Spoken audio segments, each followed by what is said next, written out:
नमस्कार दोस्तों, स्वागत है आपका स्टडी फॉर सिविल सर्विसेज में। वीडियो को पूरा देखिए। कोई भी आपका फीडबैक है, कोई सजेशन है, तुरंत वीडियो में कमेंट करके जरूर बताइए। अच्छा लगे तो वीडियो लाइक जरूर कर लीजिए और ऐसे वीडियो लगातार फ्री में पाने के लिए चैनल को तुरंत सब्सक्राइब कर लीजिए और बेल आइकन को जरूर टैप कर लीजिए ताकि आगे भी सारे वीडियो आपको मिलते रहे। यूट्यूब में फॉलो करते हैं तो प्लीज ये वाला फ्री टेलीग्राम चैनल जरूर ज्वाइन कर लीजिएगा। सारे नोटिफिकेशन, सारे अपडेट यहीं पे आते हैं, ध्यान रखिएगा। स्टडी फॉर सिविल सर्विसेज का कोई भी पेड ग्रुप अगर आपको ज्वाइन करना है तो सिर्फ 8564805309697523860445 यही नंबर है हमारे, सिर्फ जहां पे कॉल या व्हाट्सएप कर सकते हैं। इंस्टाग्राम पे हमारा पेज जरूर फॉलो कर लीजिएगा, studyforcivil.services है। ट्विटर पे हमको जरूर फॉलो कर लीजिएगा, @studyforcivils है। सारे क्वेश्चन अटेम्प्ट करिए और स्कोर अपना तुरंत कमेंट करके बताइए। दोस्तों, हरियाणा पीसीएस के प्रीलिम्स एग्जामिनेशन के लिए मॉक टेस्ट की हमारी श्रृंखलाएं चल रही हैं और ये टेस्ट पेपर नंबर 9 है, जिसे कि आप देख रहे हैं। तो शुरू करते हैं अपनी इस यात्रा को बिना देर किए। इसमें 100 प्रश्न हैं। प्रश्नों के साथ आप अभ्यास कर सकते हैं, रिवीजन भी कर सकते हैं। एकदम ठीक परीक्षा से पहले थोड़ा सा प्रैक्टिस करके आपको जाना चाहिए ताकि वहां पर कोई असुविधा न हो। तो ये बिल्कुल परीक्षा के ही पैटर्न पे डिज़ाइन किया गया है और स्टार्ट किया जाए इसे। और इंस्ट्रक्शन आप जानते हैं इसमें क्या करना है। बाकी जितनी भी चीज़ें हैं वो आप सभी परिचित हैं। बस ये ध्यान दीजिएगा कि कोई ना कोई गोला रंग दीजिएगा, क्योंकि 5 ऑप्शन में से अगर आपने एक को भी नहीं चुना तो उसका भी दंड आपको दिया जाएगा। देखिए, पहला क्वेश्चन ये इतिहास का है, प्राचीन भारतीय इतिहास का है और इसमें कहा जा रहा है कि पुरातात्विक स्थल है आदमगढ़। ध्यान दीजिएगा, ये आजमगढ़ नहीं है, आदमगढ़ है। यहाँ से एक ही कब्र से 3 मानव कंकालों के अवशेष प्राप्त हुए। दूसरा स्टेटमेंट ये कहता है कि महदाह नाम की एक पुरातात्विक जगह है, यानी आर्कियोलॉजिकल साइट है और वहां से हड्डी से बने हुए उपकरण प्राप्त हुए हैं, बोन्स के बने हुए टूल्स वहां से मिले हैं। और मध्य पाषाण काल के संदर्भ में पुरातात्विक स्थल दमदमा से पशुपालन के साक्ष्य प्राप्त हुए हैं। ठीक है, एनिमल हस्बेंड्री का जो सबसे पुराना एविडेंस है वो हमें प्राप्त हुआ है और वो जगह कौन सी है? दमदमा है। खाद्यान्न उत्पादन का जो पहला प्रमाण है वो नवपाषाण काल से हमें मिलना शुरू होता है, यानी खेती की शुरुआत। तो अब इसमें से आपको गलती ढूंढनी है। ये इसके विकल्प हैं, इसे आप देख रहे हैं और ये आपका प्रश्न है। और प्रश्न संख्या पहले को ध्यान से देखा, इसमें जो करेक्ट आंसर है इसका क्या हो जाएगा? ए वाला हो जाएगा। पहला और तीसरा इसमें गलत है। जो गलत है उसी की तलाश करनी है।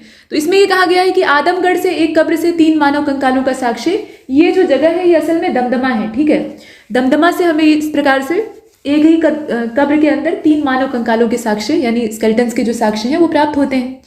और तीसरा वाला गलत है। तीसरे वाले में ये कहा गया है कि पुरातात्विक स्थल दमदमा से, तो यहाँ पर आदमगढ़ होना चाहिए था। ठीक है, ये आर्कियोलॉजिकल साइट है आदमगढ़, जहाँ से कि एनिमल हस्बेंड्री का सबसे पुराना साक्ष्य प्राप्त होता है।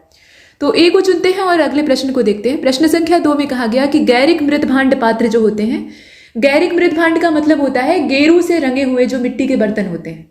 गेरू एक रासायनिक पदार्थ होता है और उसके सहारे मिट्टी के बर्तनों को रंगा जाता है।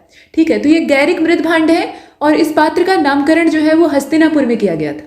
दूसरा स्टेटमेंट ये कहता है कि मूर्ति पूजा का आरंभ पूर्व आर्यकाल से माना जाता है, यानी आर्यों का भी जो शुरुआती समय था और उससे पीछे वाला समय था उसमें हम मूर्ति पूजा किया करते थे, ऐसा इसमें दिया हुआ है। और यहाँ आप प्रोटो हिस्टोरिक एज के बारे में देख रहे हैं, तो प्रोटो हिस्टोरिक एज का संबंध जो है वो सिंधु सभ्यता से है, यानी इंडस वैली सिविलाइजेशन से है। जो चौथा स्टेटमेंट है वो ये कहता है कि सिंधु घाटी की सभ्यता गैर आर्य थी क्योंकि ये नगरीय सभ्यता थी। पांचवा कहता है कि ताम्रपाषाण काल, यानी जो आपका चालकोलिथिक एज था, उस समय महाराष्ट्र के लोग मृतकों को दफनाने के लिए, महाराष्ट्र क्षेत्र जो था वहां पे मृतकों को दफनाया जाता था और उसके लिए घर की जो फर्श होती थी उसका इस्तेमाल किया जाता था और शव को पूर्व से पश्चिम रखकर दफनाया जाता था, यानी सिरहाना जो है वो पूरब में होता था और पैर जो है वो पश्चिम में होता था। तो अब इसमें से आप देखकर बताएं कि सही कौन सा है। ये पूरा 5 स्टेटमेंट है और नीचे जो विकल्प देख रहे हैं उसमें डी वाले में कहा है उपरोक्त सभी, बाकी सभी आपको दिखाई दे रहा है। और इसका जो करेक्ट आंसर है वो इसमें बी हो जाएगा। ठीक है, सभी नहीं सही हो सकते हैं। इसमें देखें, पहला, दूसरा, तीसरा और चौथा सही है, लेकिन यहाँ जो कहा गया है कि चालकोलिथिक पीरियड जो था उसमें महाराष्ट्र वाले ये पूर्व पश्चिम में दफनाया करते थे, यही जानकारी इसमें असत्य है। तो फिर क्या होना चाहिए? असल में ये उत्तर दक्षिण वाला होता था और अपने भारत में ज़्यादातर आप देखेंगे कुछ जगहों को छोड़कर, कुछ जगहों पे पूर्व और पश्चिम का मिलता है, लेकिन ज़्यादातर शवों के दफनाने का जो तरीका था उसमें सिरहाना होता था उत्तर में और पैर होता था दक्षिण में। इसीलिए कहा जाता है कि जो जिंदा मनुष्य है उसे ऐसे सिरहाना करके नहीं सोना चाहिए, क्योंकि पृथ्वी का चुंबकीय क्षेत्र उसके मस्तिष्क में विकार उत्पन्न कर सकता है, शरीर को गड़बड़ कर सकता है। ठीक, तो दक्षिण में सिर होना चाहिए और पैर जो है वो आपका उत्तर में होना चाहिए, ऐसे सोने की दिशा होनी चाहिए। और मृतक के लिए ठीक उल्टा। तो यहाँ हमने देखा बी वाला ऑप्शन हमारा सही है और बाकी 5वां वाला गलत है। इसके बाद देखते हैं अगले वाले को। यहाँ पर कुछ 5 स्टेटमेंट फिर से आ गए हैं और इसमें से आपको सही की तलाश करनी है। तो वैशाली जो है ये बुद्ध काल का यानी बुद्धिज्म का जो टाइम था उस समय सबसे बड़ा और शक्तिशाली गणराज्य था। ये बात हो रही है 6वीं शताब्दी ईसा पूर्व की। और पुराणों के हिसाब से मगध पे शासन करने वाला जो पहला राजवंश था वो बृहद्रथ राजवंश था। ये पौराणिक है। और बौद्ध ग्रंथों के हिसाब से मगध का पहला प्रतापी शासक था हर्यक वंश का उदयन। ठीक है, मगध में सबसे प्रतापी शासक हुआ पहले उदयन, और ये उदयन कौन है? ये हर्यक वंश का है। इसके बाद आप देखें कि वैशाली के लिच्छवियों ने दुनिया का पहला गणतंत्र स्थापित किया था। वैशाली को सुत्त निपात में मगधमपुरम कहा गया है। अब आप बताएं ये जो 5 स्टेटमेंट हैं इसमें से सही कौन सा है?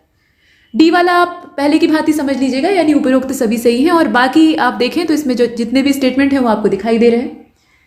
और इसका जो सही जवाब है वो इसमें सी होना चाहिए। ठीक है, सी वाले में कहा गया है कि पहला, दूसरा, चौथा और 5वां सही है।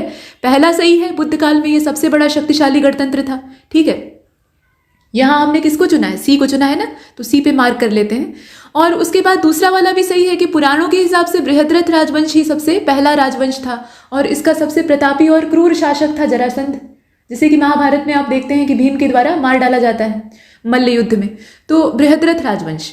इसके बाद आप देखें अगला वाला, तो इसमें कहा जा रहा है कि ये वाला गलत है। देखिए, मगध का सबसे प्रतापी शासक ये उदयन नहीं था। उदयन से पहले भी प्रतापी शासक हुए। सबसे ज्यादा प्रतापी शासक था बिंबिसार। हर्यक वंश की नींव उसी ने डाली थी। ठीक है, तो ये जानकारी यहाँ पे गलत दी है। बाकी सही है, लिच्छवियों ने विश्व का सबसे बड़ा गणतंत्र स्थापित किया था, इसमें कोई संदेह नहीं है। और सुत्त निपात जो है इसमें मगधमपुरम कहा जाता है, तो ये नाम आप याद रखिएगा। बाकी सारी इंफॉर्मेशन परफेक्ट है, सिर्फ तीसरा वाला गलत है।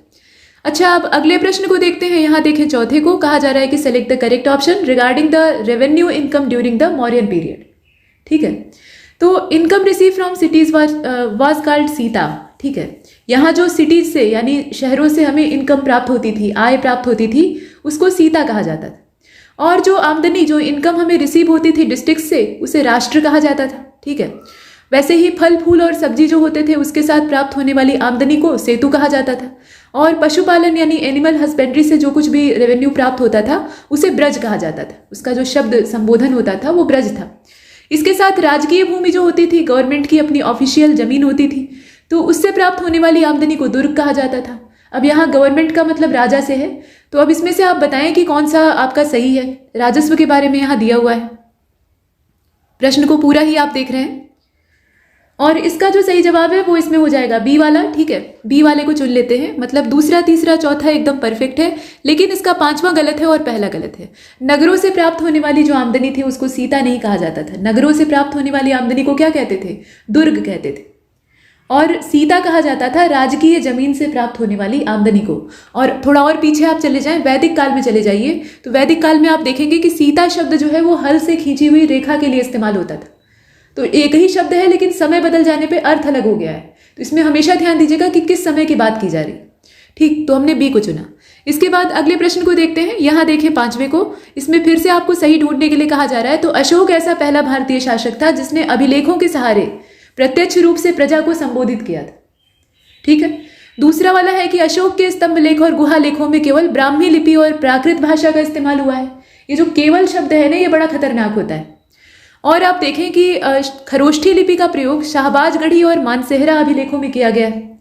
लंघमान और तक्षशिला अभिलेख में अरमाइक लिपि का इस्तेमाल किया गया है। ध्यान दीजिएगा, ये अरमाइक जो है ये लिपि है, भाषा नहीं।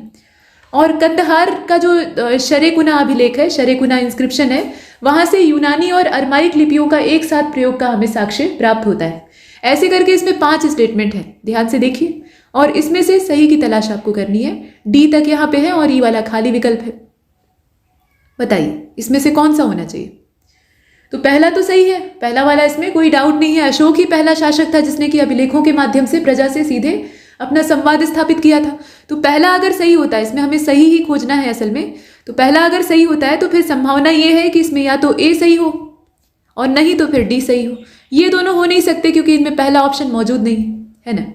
तो अब डी में से और ए में से बताइए कौन सा होना चाहिए। और इसका जो सही जवाब है वो इसमें हो जाएगा डी वाला। इसमें जितने भी दिए हुए हैं वो सभी सही हैं, कोई भी इसमें छांटने योग्य नहीं है। जितनी इंफॉर्मेशन है वो सभी परफेक्ट है, तो हमने डी को चुना। इसके बाद प्रश्न संख्या 6 को देखते हैं। यहाँ देखिए कुछ 4 स्टेटमेंट हैं और इसमें सही का आपको विकल्प, मतलब जो सही विकल्प है उसका चयन करना है। तो अग्निमित्र को कालिदास के नाटक मालविकाग्निमित्र में विदिशा का वायसराय बताया गया है, विदिशा का वायसराय बताया गया है और इन्हें नायक के रूप में प्रकट किया गया है। तो सही बात है भाई, इसे आप मालविकाग्निमित्र सिर्फ नाम से भी आप डिकोड करेंगे तो भी हो जाएगा। इसके बाद दूसरे वाले को देखें। शुंग वंश की स्थापना पुष्यमित्र शुंग ने की थी और इनकी जो राजधानी है वो पाटलिपुत्र थी। कर्ण वंश के संस्थापक का नाम वासुदेव था और पुराणों में सातवाहन वंश के शासकों को शुंग भृत्य कहा गया है। बताइए कि इसमें से सही कौन सा है। प्रश्न को देखिए। अब देखें, इसमें पहला वाला तो सही है। अग्निमित्र जो है ये मालविकाग्निमित्र जो नाटक है कालिदास जी का, संस्कृत भाषा में लिखा गया है, उसका नायक है। अग्निमित्र कौन था? ये पुष्यमित्र शुंग का पुत्र था और मालविका नाम की राजकुमारी के साथ इसका प्रेम संबंध था, उसी का ब्यौरा इसमें है। तो इसमें ये पहला वाला सही है और पहला सही है तो इसमें हमें छांटने में सुविधा हो जाएगी। और यहाँ आप देख रहे हैं कि शुंग वंश की स्थापना पुष्यमित्र शुंग ने की थी। पाटलिपुत्र ही राजधानी थी, पाटलिपुत्र बाद तक राजधानी रहती है। मौर्यों के बाद भी आप देखेंगे शुंगों के समय में, कण्वों के समय में, या उसके बाद भी गुप्त काल रहता है तो गुप्त काल में भी जो केंद्र है वो पाटलिपुत्र रहता है काफी समय तक। ठीक है, तो दूसरा वाला भी सही है। अब पहला दूसरा इसमें सही है तो आप आराम से काम कर सकते हैं। देखिए इसका बी वाला नहीं हो सकता है। ठीक है, बी वाला नहीं हो सकता है। अब या तो ए होगा या फिर सी होगा या फिर आपका डी हो सकता है। तो देखें और बताएं कुल मिलाकर। और ये जो छठवां क्वेश्चन है इसका राइट आंसर ए ही होगा, क्योंकि पहला, दूसरा और तीसरा ही इसमें सही है। पहला सही है, दूसरा सही है, तीसरा सही है। लेकिन ये चौथा वाला देखिए, शुंग भृत्य नहीं कहा जाता था। ठीक है, शुंग भृत्य कहा जाता था कर्ण वंशी शासकों को। वासुदेव नाम का जो रूलर था, मतलब व्यक्ति था, उसने शुंगों का अंत करके, शुंग साम्राज्य को समाप्त करके अपनी कर्ण वंश की नींव डाली थी और ये शुंगों के भृत्य हुआ करते थे, नौकर हुआ करते थे। ठीक, तो ये वाला जो इंफॉर्मेशन है ये सातवाहनों के बारे में नहीं है। ठीक है, सातवाहनों को आंध्र भृत्य कहा जाता है, उनके लिए अलग संबोधन। तो यहाँ ये चौथा वाला गलत है, बाकी सब सही है, तो हम ए को चुनते हैं। अगले प्रश्न को देखते हैं। यहाँ देखिए, चंद्रगुप्त प्रथम पहला गुप्त रूलर था जिसने कि महाराजाधिराज की उपाधि को धारण किया था और गुप्तों का वास्तविक संस्थापक भी इसी को कहा जाता है। चंद्रगुप्त प्रथम ने 319 में गुप्त संवत को शुरू किया था और इस संवत का सबसे पहली बार प्रयोग विक्रमादित्य के समय में यानी चंद्रगुप्त द्वितीय के समय में मथुरा इंस्क्रिप्शन से प्राप्त होता है। समुद्रगुप्त का समकालीन श्रीलंका का राजा था मेघवर्ण। ठीक है, मेघवर्ण ये श्रीलंका का राजा था और उस समय यहाँ पर रूल था समुद्रगुप्त का। इसके बाद जूनागढ़ शिलालेख जो है इससे पता चलता है कि समुद्रगुप्त ने सौराष्ट्र प्रदेश के गोप्ता के रूप में पर्णदत्त को नियुक्त किया था। गुप्त काल में पौराणिक धर्म का सर्वाधिक विकास हुआ। अब ये सारी इंफॉर्मेशन आप देख रहे हैं और इसमें से बताइए कि सही कौन सा है। प्रश्न संख्या 7 को आप देख रहे हैं और इसका जो विकल्प है उसे ध्यान से देख लीजिए। डी वाले को अगर चुनेंगे तो सभी सही हो जाएगा, बाकी जो है वो आप देख ही पा रहे हैं। और देखिए इसमें पहला वाला तो सही है, चंद्रगुप्त प्रथम ही गुप्त वंश का ऐसा पहला शासक था जिसने कि महाराजाधिराज की उपाधि को धारण किया था। नहीं तो गुप्तों की हैसियत जो है वो सामंतों की थी, इसमें बड़े सामंत और छोटे सामंत हुआ करते थे, तो ये महाराजा की उपाधि धारण करते थे। जैसे कि आप देखेंगे श्रीगुप्त को और घटोत्कच को, इसके पूर्ववर्ती जो नरेश हुए हैं, घटोत्कच का ये पुत्र था, तो वो दोनों ही महाराज की उपाधि से संतुष्ट थे। ठीक है, लेकिन ये प्रतापी शासक था, इसने अपने आप को प्रभुत्व संपन्न प्रदर्शित किया और बहुत सारे सामंत इसके अधीन हो जाते हैं। तो ये महाराजाधिराज की उपाधि को धारण करता है और गुप्त वंश की वास्तविक नींव रखता है, तो सही बात है। अब इसमें जो बाकी है उन पर आपको विचार करना है। अगर पहला सही होता है तो इसका मतलब है कि आपका कम से कम सी वाला तो नहीं होगा। अब बाकी जो 2 विकल्प है और डी वाला है उस पर आपको विचार करना है। बताइए इसमें से कौन सा होना चाहिए। तो प्रश्न संख्या 7 जो है इसका राइट आंसर इसमें से बी होना चाहिए। ठीक है, पहला, दूसरा, तीसरा और पांचवा। ठीक है, पहला, दूसरा, तीसरा और पांचवा सही है। लेकिन ये देखिए इसमें कहा गया है कि जूनागढ़ शिलालेख से ज्ञात होता है कि समुद्रगुप्त ने गोप्ता के रूप में पर्णदत्त को, ये वाली इंफॉर्मेशन जो है ये गड़बड़ है। स्कंदगुप्त के समय में गोप्ता का मतलब होता है सैन्य राज्यपाल, मिलिट्री गवर्नर इसको कहा जाता है। तो मिलिट्री गवर्नर के तौर पे पर्णदत्त को नियुक्त किया था और ये समय जो है ये स्कंदगुप्त का है, न कि समुद्रगुप्त का। तो यहाँ आप देख रहे हैं। ठीक है, ये वाला इंफॉर्मेशन गलत है, बाकी सब सही है, तो हमने बी को चुना है। इसके बाद आगे बढ़ते हैं। यहाँ देखिए प्रश्न संख्या 8 को राष्ट्रकूटों के बारे में यहाँ पर शासकों का नाम दिया हुआ है और उन्हें आपको क्रोनोलॉजिकल ऑर्डर में अरेंज करना है। देखकर बताइए इसमें से कौन सा क्रम सही होगा। तो यहाँ गोविंद तृतीय का नाम दिया है, ध्रुव है, दंतिदुर्ग है और कृष्ण प्रथम है। इसमें अरेंजमेंट आपको करना होगा और इसका जो राइट आंसर है वो इसमें डी हो जाना चाहिए। डी के हिसाब से करेंगे तीसरा, चौथा, दूसरा और पहला। मतलब ये है ना कि दंतिदुर्ग का जो समय है वो 733 से लेकर 56 तक का है उसके बाद आप देख रहे हैं दंती दुर्ग के बाद कृष्ण प्रथम को, तो कृष्ण प्रथम का जो समय है वो 756 से स्टार्ट होकर 74 तक चलता है, 774।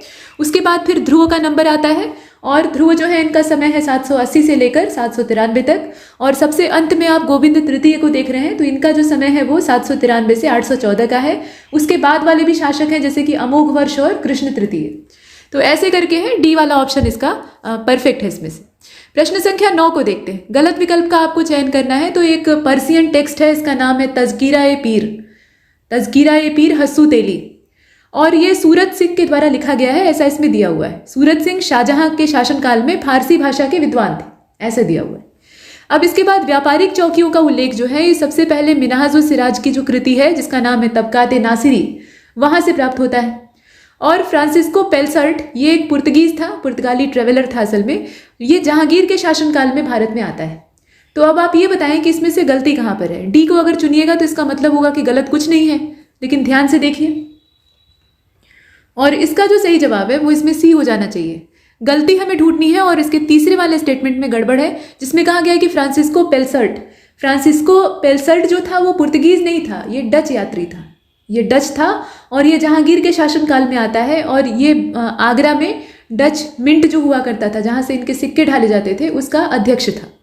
तो ये सब हमने देखा। इसके बाद प्रश्न संख्या 10 को देखते हैं। यहाँ कुछ 4 स्टेटमेंट है, इसमें से आपको सही की तलाश करनी है। तो वक्फ जो शब्द है, वक्फ जो शब्द यहाँ इस्तेमाल किया गया है, ये अरबी भाषा के वकूफा से लिया गया है। वकूफा जो शब्द है उसी से बना हुआ है और इसका मतलब होता है रोक कर रखना या बांध कर रखना। और उसके बाद मौलाना बरारी के बारे में दिया है कि अक्ल ए असराह नाम का एक वैज्ञानिक विश्वकोश इन्होंने तैयार किया था। फ्रांसिस बर्नियर एक फ्रांसीसी यात्री था, ये पेशे से चिकित्सक था, जो कि शाहजहां के शासनकाल के उत्तरार्ध में भारत में आता है। ठीक है, शाहजहां के शासनकाल का जो उत्तरार्ध था वहां पे ये भारत में प्रवेश करता है। और अबुल फजल दारा शिकोह और औरंगजेब के बीच में उत्तराधिकार के युद्ध का साक्षी था, जिसमें कि औरंगजेब जीतता है। तो ऐसे करके इसमें 4 स्टेटमेंट दे रखे हैं। आप बताएं कि इसमें से सही कौन सा है। प्रश्न को ध्यान से देखिए। और ये जो प्रश्न है 10वां, इसको ध्यान से आपने अब तक देख लिया होगा, इसका ए वाला ही सही होना चाहिए। मतलब ये है कि शुरुआती 3 कथन तो सही है, उसमें कोई ऐब नहीं है। लेकिन यहाँ आप देख रहे हैं अबुल फजल के बारे में, तो अबुल फजल जो है ये आप मतलब इन्हें उस समय से आप कहाँ से जोड़ सकते हैं।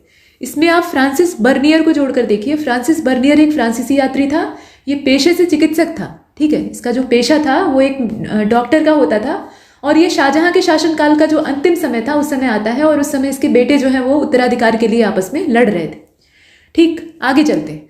इसका केवल पहला, दूसरा, तीसरा ही सही है। प्रश्न संख्या 11 को देखें। यहाँ पर गलत विकल्प का आपको चयन करना था। तो अलाउद्दीन खिलजी के द्वारा अलाई दरवाजा, अकबर द्वारा बुलंद दरवाजा, शाहजहां के द्वारा मोती मस्जिद और औरंगजेब के द्वारा मोती मस्जिद का निर्माण करवाया गया था। मोती मस्जिद कई सारी हैं, ये आपको ध्यान देना है। खैरुल मस्जिद नाम की एक माफ कीजिएगा, खैरुल मंजिल नाम की एक मस्जिद है, इसका निर्माण महामंगा ने दिल्ली के लाल किले के सामने करवाया था। खैरुल मंजिल और महामंगा यहाँ आप देख रहे हैं। गुरु गोविंद सिंह खालसा के संस्थापक थे और गुरु अर्जुन देव और गुरु तेग बहादुर को तत्कालीन शासकों ने मृत्युदंड दिया था। तो ये करके इसमें दिया हुआ है, इसमें गलती आपको तलाशनी है। प्रश्न संख्या 11 को आप देख रहे हैं और इसका जो सही जवाब है वो इसमें बी हो जाएगा। ठीक है, गलत स्टेटमेंट ही खैरुल मंजिल वाला दिखाई देता है। देखिए, खैरुल मंजिल जो है इसका निर्माण, ये मस्जिद है और ये दिल्ली के पुराने किले में, ना कि लाल किले में। लाल किले में ये नहीं है, ये दिल्ली का जो पुराना किला है वहां पे स्थित है। बनवाने वाली जो महिला है उनका नाम ठीक दिया है महामंगा। तो ये हमने देखा। इसके बाद प्रश्न संख्या 12 को देखते हैं। यहाँ देखें, सही विकल्प का आपको चयन करना है। तो गुरु अर्जुन देव ने पंजाब में अमृतसर नगर को स्थापित करवाया था। इसके बाद हल्दी घाटी का युद्ध महाराणा प्रताप ने, बिलग्राम का युद्ध शेरशाह सूरी ने और धर्मत या सामूगढ़ का जो युद्ध है वो औरंगजेब ने, खानवा का युद्ध बाबर ने जीता था। यहाँ जो युद्ध के विजेता है उनका नाम दिया हुआ है।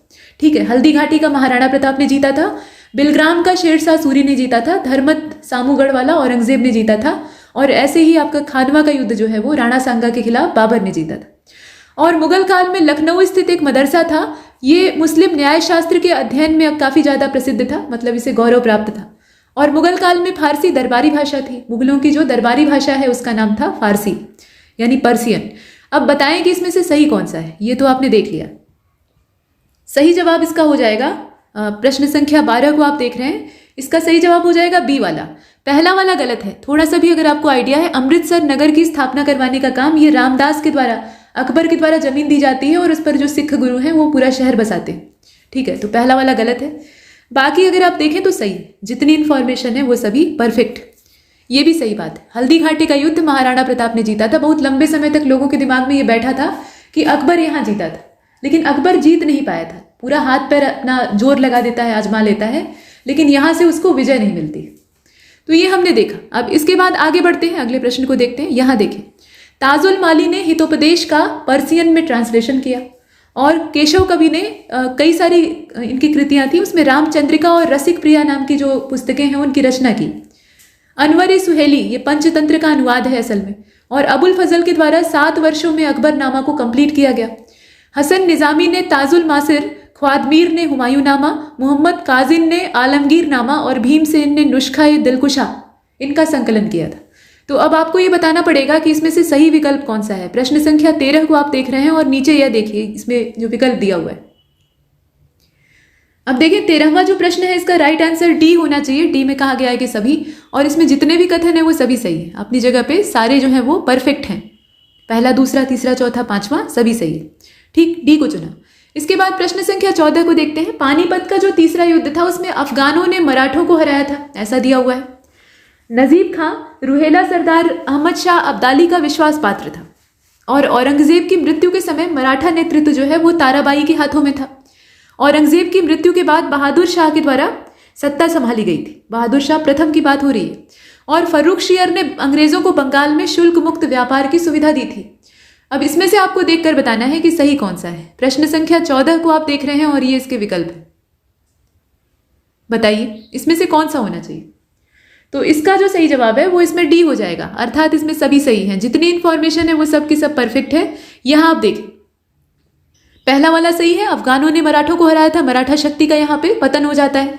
नजीब खां रुहेला सरदार था और ये अहमद शाह अब्दाली का काफी भरोसेमंद था। औरंगजेब की मृत्यु के समय ताराबाई के हाथ में मराठा नेतृत्व था। महिला मतलब यहाँ पे महिला ने कमान संभाल रखी थी और ये कुशल शासिका थी। इसके बाद बहादुर शाह प्रथम का भी सही दिया है, फर्रुख शियर का भी, तो इसमें सब कुछ सही है, इसलिए हमने डी को चुना है। इसके बाद प्रश्न संख्या 15 को देखते हैं। यहाँ गलत विकल्प का आपको चयन करना है। तो अपनी विद्वता के कारण फिरोज शाह तुगलक को अपने युग का अरस्तु कहा जाता है। फिरोज शाह तुगलक काफी बड़ा स्कॉलर था, इसमें ऐसा कहा जा रहा है, और इसीलिए उसे उस समय का अरस्तु कहा जाता था। अब इसके बाद सुल्तान का जो यहाँ पे विभाग था, अब यहाँ देखें आप ध्यान से, तो दीवान-ए-इंशा के नाम से एक डिपार्टमेंट हुआ करता था। सुल्तान अपने फरमान इसी के माध्यम से जारी करवाता था। अलाउद्दीन के समय में भू राजस्व की दर सबसे ज्यादा थी और उसने एक अध्यादेश के द्वारा उपज का 50% भू कर जो है उसको निर्धारित कर दिया था। अलाउद्दीन पहला मुस्लिम शासक था जिसने कि भूमि की वास्तविक आय पे राजस्व को फिक्स किया था और बिस्वा को इसमें इकाई माना जाता था। तो इसमें से आप बताएं गलती कहां पर है। और प्रश्न संख्या 15 जो है इसका राइट आंसर इसमें ए हो जाना चाहिए। देखिए गलती पहले वाले में ही है। यहाँ फिरोज शाह तुगलक को विद्वता का तगमा नहीं प्राप्त था, ये समय था मोहम्मद बिन तुगलक का। मोहम्मद बिन तुगलक अपनी पूरी दिल्ली सल्तनत में सबसे पढ़ा लिखा आदमी था, ठीक है, तो उसे अरस्तु कहा जाता था। भले ही वो शासक के तौर पे सफल न रहा हो, लेकिन उसके अंदर योग्यता थी। इसके बाद अगले प्रश्न को देखते हैं। यहाँ देखें सही विकल्प का आपको चयन करना है। तो फिरोज शाह तुगलक ये दिल्ली सल्तनत के तख्त को संभालते हुए पहला काम करता है कि सिंध से दिल्ली के रास्ते में पड़ने वाली जितनी भी मस्जिदें, दरगाहें, खानकाहें होती हैं उनको दिल खोलकर धार्मिक अनुदान देने का काम शुरू करता है। फिरोज शाह तुगलक ने मलिक मकबूल को खाने जहां मकबूल की उपाधि देकर अपना मंत्री बनाया था, यानी अपना वजीर बनाया था।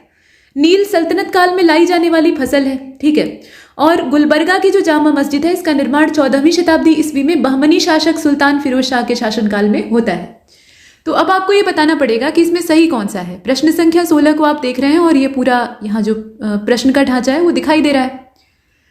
और 16वां प्रश्न जो आप देख रहे हैं इसका राइट आंसर इसमें डी हो जाना चाहिए। सभी कुछ सही है, इसमें कुछ भी गड़बड़ नहीं है, ठीक है। तो आगे चलते हैं, प्रश्न संख्या 17 को देखते हैं। मंगलौर की संधि टीपू सुल्तान और मद्रास के गवर्नर लॉर्ड मैकार्टनी के बीच में हुई थी और यह समय था 1784 का। लॉर्ड वेलेजली ने नागरिक सेवा के प्रशिक्षण के लिए 1800 ईस्वी में कलकत्ता में फोर्ट विलियम कॉलेज की स्थापना की थी। लॉर्ड कर्जन को भारत में नागरिक सेवा या नौकरशाही सेवा का जन्मदाता माना जाता है। अश्विनी कुमार दत्ता ने 1905 में वर्तमान बांग्लादेश के बारिसाल में स्वदेश बांधव समिति का गठन किया था, ठीक है। तो ऐसे करके इसमें कुल मिलाकर 4 स्टेटमेंट है। अब आपको ये बताना है कि सही कौन सा है। प्रश्न को तो आपने देखा, और ये जो 17वां प्रश्न है इसका करेक्ट आंसर इसमें से हो जाएगा इसका सी वाला, ठीक है, पहला, दूसरा और चौथा सही है। पहला सही है, दूसरा सही है, चौथा सही है, हमने सी को चुना है। लेकिन ये तीसरा वाला गलत है। लॉर्ड कर्जन को नागरिक सेवा का जन्मदाता नहीं बल्कि कार्नवालिस को माना जाता है। कार्नवालिस जो है ये भारतीय प्रशासनिक सेवा के पिता के तौर पे जाने जाते हैं। इसके बाद प्रश्न संख्या 18 को देखते हैं। यहाँ देखें 1902 का समय है। रैले कमीशन की सिफारिश पर लॉर्ड मेयो के द्वारा 1904 में भारतीय विश्वविद्यालय अधिनियम को पारित किया गया था। यहाँ जो सही है उसकी तलाश आपको करनी है। लॉर्ड बेवेल के शासनकाल में लोक सेवा आयोग के गठन की सिफारिश के लिए ली कमीशन का गठन किया गया था और समय है 1924 का। लखनऊ समझौता 1916 में अंबिका चरण मजूमदार की अध्यक्षता में लखनऊ में संपन्न होता है। तो इसमें तीसरा वाला सही है। ठीक है, तीसरा वाला सही है, लेकिन बाकी जो है उन पर आपको विचार करना पड़ेगा। अब इसमें डी वाले में कहा है कि सभी सही हैं, तो सभी नहीं सही हो सकते। जैसे कि आप देख रहे हैं 1904, ये समय किसका है? कर्जन का है। और ये जो भारतीय विश्वविद्यालय अधिनियम है ये उसी के समय में आता है। तो पहला सरासर गलत है। अब इसमें एक साथ चुनने का और कोई विकल्प नहीं है, तो हम सी को चुनते हैं। केवल तीसरा वाला ही सही है।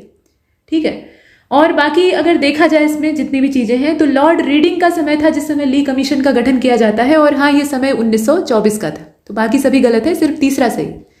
प्रश्न संख्या 19 को देखते हैं। यहाँ कथन दे रखा है।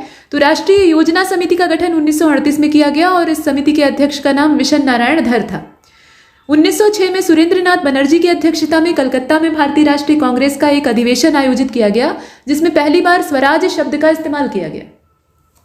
अब आप बताएं कि इसमें से सही कौन सा है। प्रश्न को तो आप देख रहे हैं, और ये जो 19वां प्रश्न है इसका राइट आंसर इसमें से बी हो जाएगा। दोनों ही गलत है, यहाँ झूठ बोल रहे हैं दोनों, है ना? मतलब इसी को चुनना था, बी वाले को।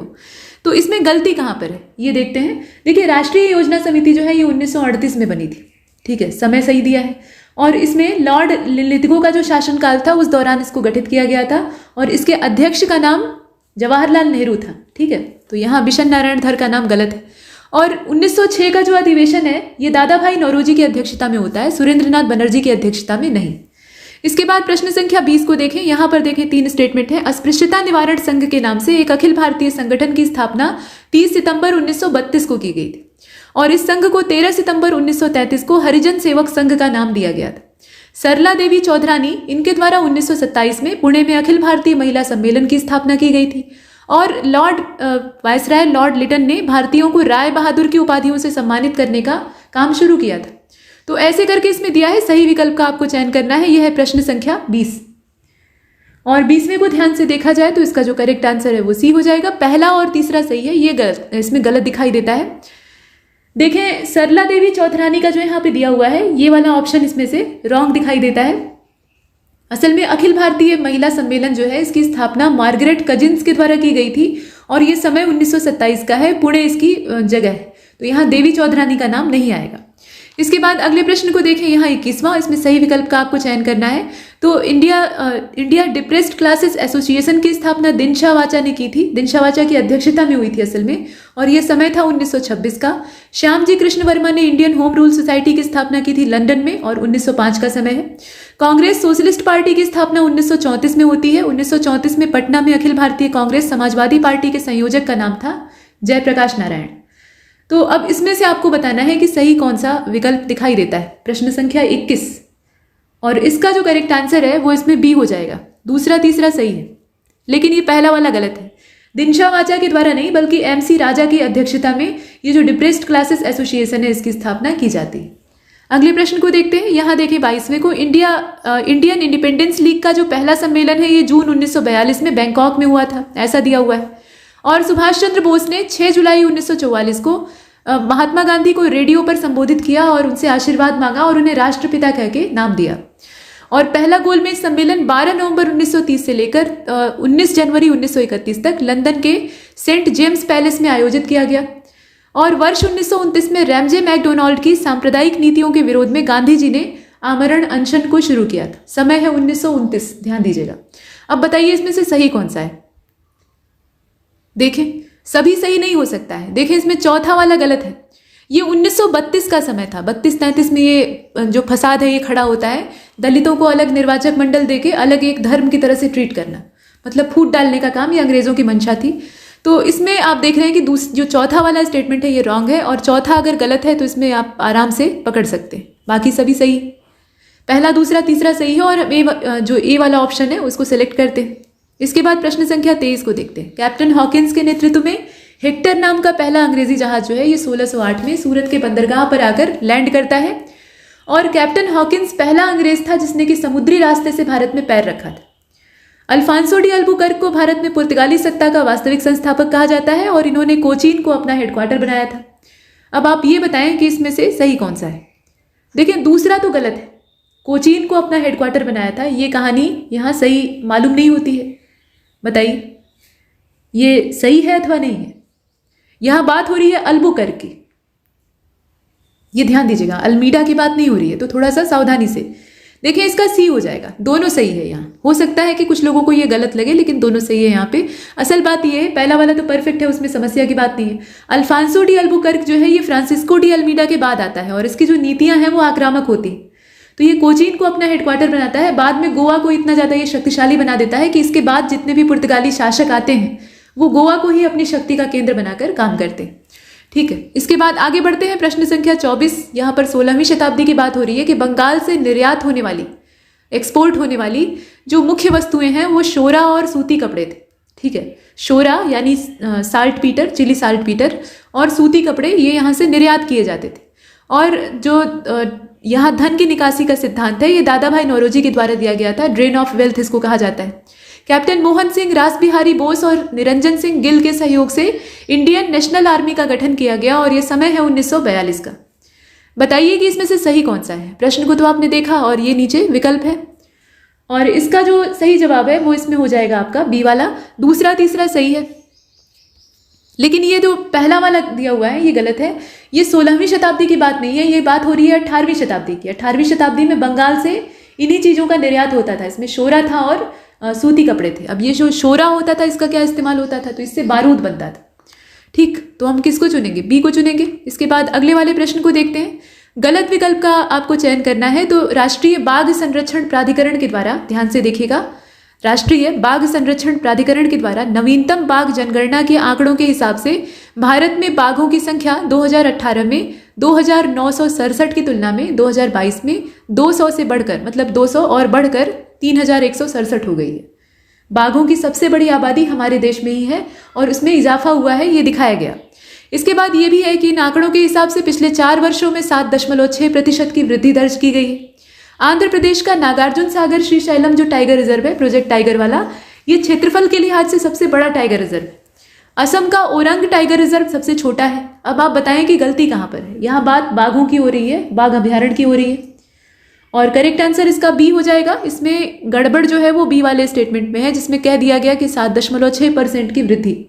7.6 कुछ ज़्यादा ही है, इसको उलट दीजिए, 6.7 कर दीजिए, वो सही रहेगा। ठीक है, और बाकी जितनी इंफॉर्मेशन है वो परफेक्ट है। प्रश्न संख्या अगले यानी 26वें को देखते हैं। रेगुलेटिंग एक्ट 1773, अब इसमें ध्यान दीजिएगा, इनकरेक्ट यानी गलत खोजना है। तो 1773 का जो रेगुलेटिंग एक्ट था उसके द्वारा कलकत्ता में फोर्ट विलियम में सर्वोच्च न्यायालय की स्थापना का प्रावधान किया गया और 1774 में इसको स्थापित किया गया। अब 1853 का जो चार्टर एक्ट था इसमें पहली बार गवर्नर जनरल की परिषद के विधायी और प्रशासनिक कार्यों को अलग अलग कर दिया गया। बताएं कि इसमें से गलती कहां पर है। तो अब इसे अगर आप ध्यान से देख रहे हैं तो इसका करेक्ट आंसर डी हो जाएगा। गलत तो कुछ नहीं है इसमें, सभी सही है ना, तो डी को चुन लेते हैं। इसके बाद प्रश्न संख्या 27 को देखते हैं। यहाँ पर संविधान के अलग अलग भाग दे रखे हैं और उसमें क्या प्रावधान है वो दिया हुआ है, तो देखिए और बताइए। इसमें आप स्पष्ट तौर पे देख पा रहे हैं, इसमें से सही की तलाश आपको करनी है। तो नीचे जो विकल्प आप देख रहे हैं ये देख लीजिए और ये आपका ऑप्शन है। भाग 1, 2, 3, 4, इसके अलावा 4A है, फिर 8 है और उसके बाद 9वां भाग है। जो 27 आप देख रहे हैं इसका राइट आंसर इसमें से बी हो जाएगा। पहला, दूसरा, तीसरा, चौथा और 5वां यहां तक सही है, लेकिन 6वां और 7वां दोनों को ध्यान से देखिएगा। संविधान का भाग 8 में क्या है, केंद्र शासित प्रदेशों का प्रावधान है, न कि पंचायतों का। और नगर पालिकाओं का जो प्रावधान है वो असल में 9A में दिखाई देता है, 9 में नहीं। भाग 9 में क्या है, पंचायतें। तो ऐसे करके इसमें ये दोनों गड़बड़ दिया हुआ है, बाकी सभी सही है। अगले प्रश्न को देखते हैं। यहाँ देखें 20वें को, माफ कीजिएगा 28वें को, और इसमें आपको बताना है कि कौन सा सही है। तो जवाहरलाल नेहरू को संविधान सभा की संघ शक्ति समिति का अध्यक्ष बनाया गया था। ठीक है, सरदार पटेल को संविधान सभा की प्रांतीय संविधान समिति का अध्यक्ष बनाया गया था। डॉक्टर BR अम्बेडकर को संविधान सभा की प्रारूप समिति का अध्यक्ष बनाया गया था और डॉक्टर राजेंद्र प्रसाद को संविधान सभा की प्रक्रिया नियम समिति का अध्यक्ष बनाया गया था। अब ये देखें, अध्यक्षों के नाम दिए हैं, सही कौन सा है वो आपको बताना है, देखें और बताएं। तो प्रश्न संख्या 28 और इसका जो सही जवाब है वो इसमें डी हो जाएगा, क्योंकि चारों सही है, इसमें गड़बड़ कहीं नहीं है कुछ, तो डी को चुन लिया है ना, सब कुछ यहाँ पे सही है। इसके बाद प्रश्न संख्या 29 को देखते हैं। गलत विकल्प का आपको चयन करना है। आर्टिकल नंबर 132 इसमें अंतर्राज्यीय विवादों में सर्वोच्च न्यायालय के मूल अधिकार क्षेत्र का प्रावधान हमें दिखाई देता है। और 331वां अनुच्छेद जो है इसमें लोकसभा में एंग्लो इंडियन समुदाय के प्रतिनिधित्व के बारे में प्रावधान दिखता है। और 330वां जो है उसमें लोकसभा में अनुसूचित जातियों और जनजातियों के लिए आरक्षण का प्रावधान है। तो अब आपको ये देखना होगा कि इसमें गलती कहाँ पर है, प्रश्न तो आप देख ही रहे हैं। और 29वां जो आपने देखा, इसका राइट आंसर हो जाएगा इसमें ए वाला, केवल पहला वाला इसमें गलत है, केवल पहला वाला गलत है, बाकी सब इसमें से, माफ कीजिएगा, केवल पहला वाला गलत है, बाकी सब जो है वो सही है। अनुच्छेद 132 की अगर हम बात करें तो उसमें ये प्रावधान नहीं दिखता है। अनुच्छेद 132 में तो संवैधानिक मामलों में सर्वोच्च न्यायालय का जो अपीलीय क्षेत्राधिकार है वो दिखाई देता है, लेकिन जो 131वां अनुच्छेद है उसमें अंतर्राज्यीय विवादों का ब्यौरा दिया गया है। तो यहाँ 131 होना चाहिए था, जो कि नहीं दिया है। ठीक, अब इसके बाद आगे बढ़ते हैं, अगले प्रश्न को देखते हैं। प्रश्न संख्या आपका 30वां, इसमें कहा जा रहा है कि जो विकल्प दिया है, मतलब स्टेटमेंट दिया है, उसको देखकर बताइए सही कौन सा है। तो डॉक्टर B.R. अम्बेडकर ने 26 नवंबर 1949 को the constitutional as settled by the assembly be passed, यहाँ पे constitution as adopted by the assembly shall be passed, ऐसे नाम है पूरा। इसका जो अंग्रेजी वर्जन है उसमें सही नाम दिया हुआ है, उसे देखिएगा। और ये 26 नवंबर 1949 की बात है, तो इस प्रस्ताव को इन्होंने पेश किया था। अब इसके बाद दूसरा स्टेटमेंट ये कहता है कि यदि पंचायत और छावनी बोर्ड जो है, कैंटोनमेंट बोर्ड है, उसके बीच में अगर कोई डिस्प्यूट होता है तो अंतिम फैसला लेने का जो अधिकार है वो केंद्र सरकार के अनुमोदन पे, ध्यान से देखिएगा, केंद्र सरकार के अनुमोदन पे राज्य सरकार के द्वारा लिया जाता है। और उसके बाद संविधान सभा ने 24 जनवरी 1950 को डॉक्टर राजेंद्र प्रसाद को भारत के पहले राष्ट्रपति के रूप में चुना था। बताइए कि इसमें से सही कौन सा है, प्रश्न तो आप देख ही रहे। और ये जो 30वां है ना, इसका करेक्ट आंसर इसमें से डी हो जाएगा। सभी सही है, जितना कुछ दिया है सब परफेक्ट। ठीक, इसके बाद 31वें को देखते हैं। गलत विकल्प का आपको चयन करना है। तो मंत्रिपरिषद सामूहिक रूप से लोकसभा के प्रति उत्तरदायी होती है और लोकसभा के सदस्यों द्वारा बहुमत से अगर अविश्वास प्रस्ताव को पारित किया जाता है तो मंत्रिपरिषद को इस्तीफा देना पड़ सकता है। और मंत्रिपरिषद के खिलाफ अविश्वास प्रस्ताव लाए जाने के लिए लोकसभा में कम से कम सदस्य संख्या होनी चाहिए 50। ठीक है, अब इसके बाद दूसरा स्टेटमेंट ये कहता है कि जॉन मथाई जो कि वित्त मंत्री थे, इनकी सिफारिश पर 1950 में पहली बार प्राक्कलन समिति का, यानी जो एस्टीमेट कमेटी है, उसका गठन किया गया। और मूल रूप से इसमें 22 सदस्य थे, लेकिन 1956 में इसकी सदस्यता को बढ़ाकर 30 कर दिया गया। तो ये सारी यहाँ पे जानकारी दे रखी है। अब इसमें से गलत की तलाश आपको करनी है। प्रश्न संख्या 31 को आप पूरा का पूरा देख रहे हैं। और ये जो 31वां है ना, इसका राइट आंसर इसमें से बी हो जाएगा, दूसरा। इसका दूसरा वाला गलत है, पहला वाला सही है। ठीक, यहां पर जॉन मथाई की सिफारिश पर 1950 में पहली बार प्राक्कलन समिति का गठन किया गया, लेकिन यहां पर मूल रूप से 25 सदस्य थे, 22 नहीं 25, और बाद में इनकी संख्या को बढ़ाकर 30 कर दिया गया। तो ये सब बात है। अब इसके बाद आगे बढ़ते हैं, अगले प्रश्न को देखते हैं। यहाँ पर 4 स्टेटमेंट है, सही की तलाश आपको करनी है। तो कनाडा के संविधान से हमने राज्य में राज्यपालों की नियुक्ति का प्रावधान लिया है। ऑस्ट्रेलिया के कॉन्स्टिट्यूशन से हमने समवर्ती सूची में संयुक्त बैठक का जो प्रावधान है उसको लिया है। और आपातकाल के दौरान मौलिक अधिकारों का निलंबन हो जाएगा, इससे संबंधित जो प्रावधान है ये जर्मनी के वीमर कॉन्स्टिट्यूशन से लिए गए हैं। जबकि मौलिक कर्तव्य का जो फंडा है वो हमने रशियन कॉन्स्टिट्यूशन से लिया है, यानी सोवियत संघ के संविधान से लिया हुआ है। अब आप बताएं कि इसमें से कौन सा सही है। प्रश्न संख्या 32 और ये है इसका विकल्प। तो जो 32वां आप देख रहे हैं, इसका राइट आंसर डी होना चाहिए, क्योंकि सभी सही है। इसमें कोई भी इंफॉर्मेशन ऐसी नहीं है जिसे कि हम छांटकर बाहर कर सके, सब कुछ यहाँ पर परफेक्ट। प्रश्न संख्या 33 को देखते हैं। संविधान सभा के लिए सामग्री तैयार करने के उद्देश्य से 8 जुलाई 1946 को भारतीय राष्ट्रीय कांग्रेस के द्वारा एक विशेषज्ञ समिति को नियुक्त किया गया। निम्नलिखित में से कौन सा व्यक्ति इस विशेषज्ञ समिति का सदस्य नहीं था, बताइए। ये एम आसफ अली हैं, भीमराव अम्बेडकर हैं, गोपालास्वामी अयंगर हैं और गाडगिल हैं। इसमें से देखें और बताएं। तो ये जो 33वां प्रश्न आप देख रहे हैं, इसका राइट आंसर बी हो जाएगा, B.R. अम्बेडकर। ठीक है, ये इसमें शामिल नहीं थे। प्रश्न संख्या 34 को देखते हैं। करेक्ट ऑप्शन आपको देखना है इसमें से। तो न्यूनतम मजदूरी अधिनियम यानी मिनिमम वेजेस एक्ट, इसका जो समय है वो 1984 का है। Bounded labour system abolition act जो है वो 1967 का है। इंडस्ट्रियल डिस्प्यूट एक्ट जो है वो 1947 का है। और वर्कमैन्स कंपेंसेशन एक्ट जो है वो 1923 का है, काफ़ी पुराना है। तो अब आप इसमें से देखें और बताएं कि कौन सा सही है। प्रश्न ध्यान से देखिएगा। और 34वां जो आप देख रहे हैं इसका राइट आंसर सी हो जाएगा। ठीक है, तीसरा और चौथा इसमें सही है। तीसरा सही है और चौथा सही है, ये दोनों ऊपर वाले गलत हैं, पहला और दूसरा। न्यूनतम मजदूरी अधिनियम जो है ये 1948 का है, न कि 84। यहाँ पे 48 होना चाहिए। और बधुआ श्रम पद्धति उन्मूलन अधिनियम जो है वो 76 का है। यहाँ दोनों ही इंफॉर्मेशन गड़बड़ है। प्रश्न संख्या 35, यहाँ कुछ दो स्टेटमेंट है। पहले वाले में कहा गया कि विधान परिषद की किसी साधारण विधेयक को पहली बार रोकने की जो क्षमता है वो सिर्फ 3 महीने की होती है, और विधान परिषद किसी साधारण विधेयक को केवल 1 महीने तक रोक सकती थी पहले। ठीक है, पहली बार 3 महीने के लिए रोक सकती है, और वैसे साधारण विधेयक को सिर्फ 1 महीने के लिए रोक सकती है। और ऐसा अगर मतलब 1 महीने का समय बीत जाता है तो वो अपने आप पारित हो जाता है विधानसभा में। जबकि किसी राज्य की मंत्रिपरिषद में मुख्यमंत्री सहित मंत्रियों की कुल संख्या उस राज्य की विधानसभा के सदस्यों की कुल संख्या के 15% से ज्यादा नहीं होनी चाहिए। किसी राज्य के मंत्रिपरिषद में मुख्यमंत्री सहित मंत्रियों की कुल संख्या 12 से कम नहीं होनी चाहिए।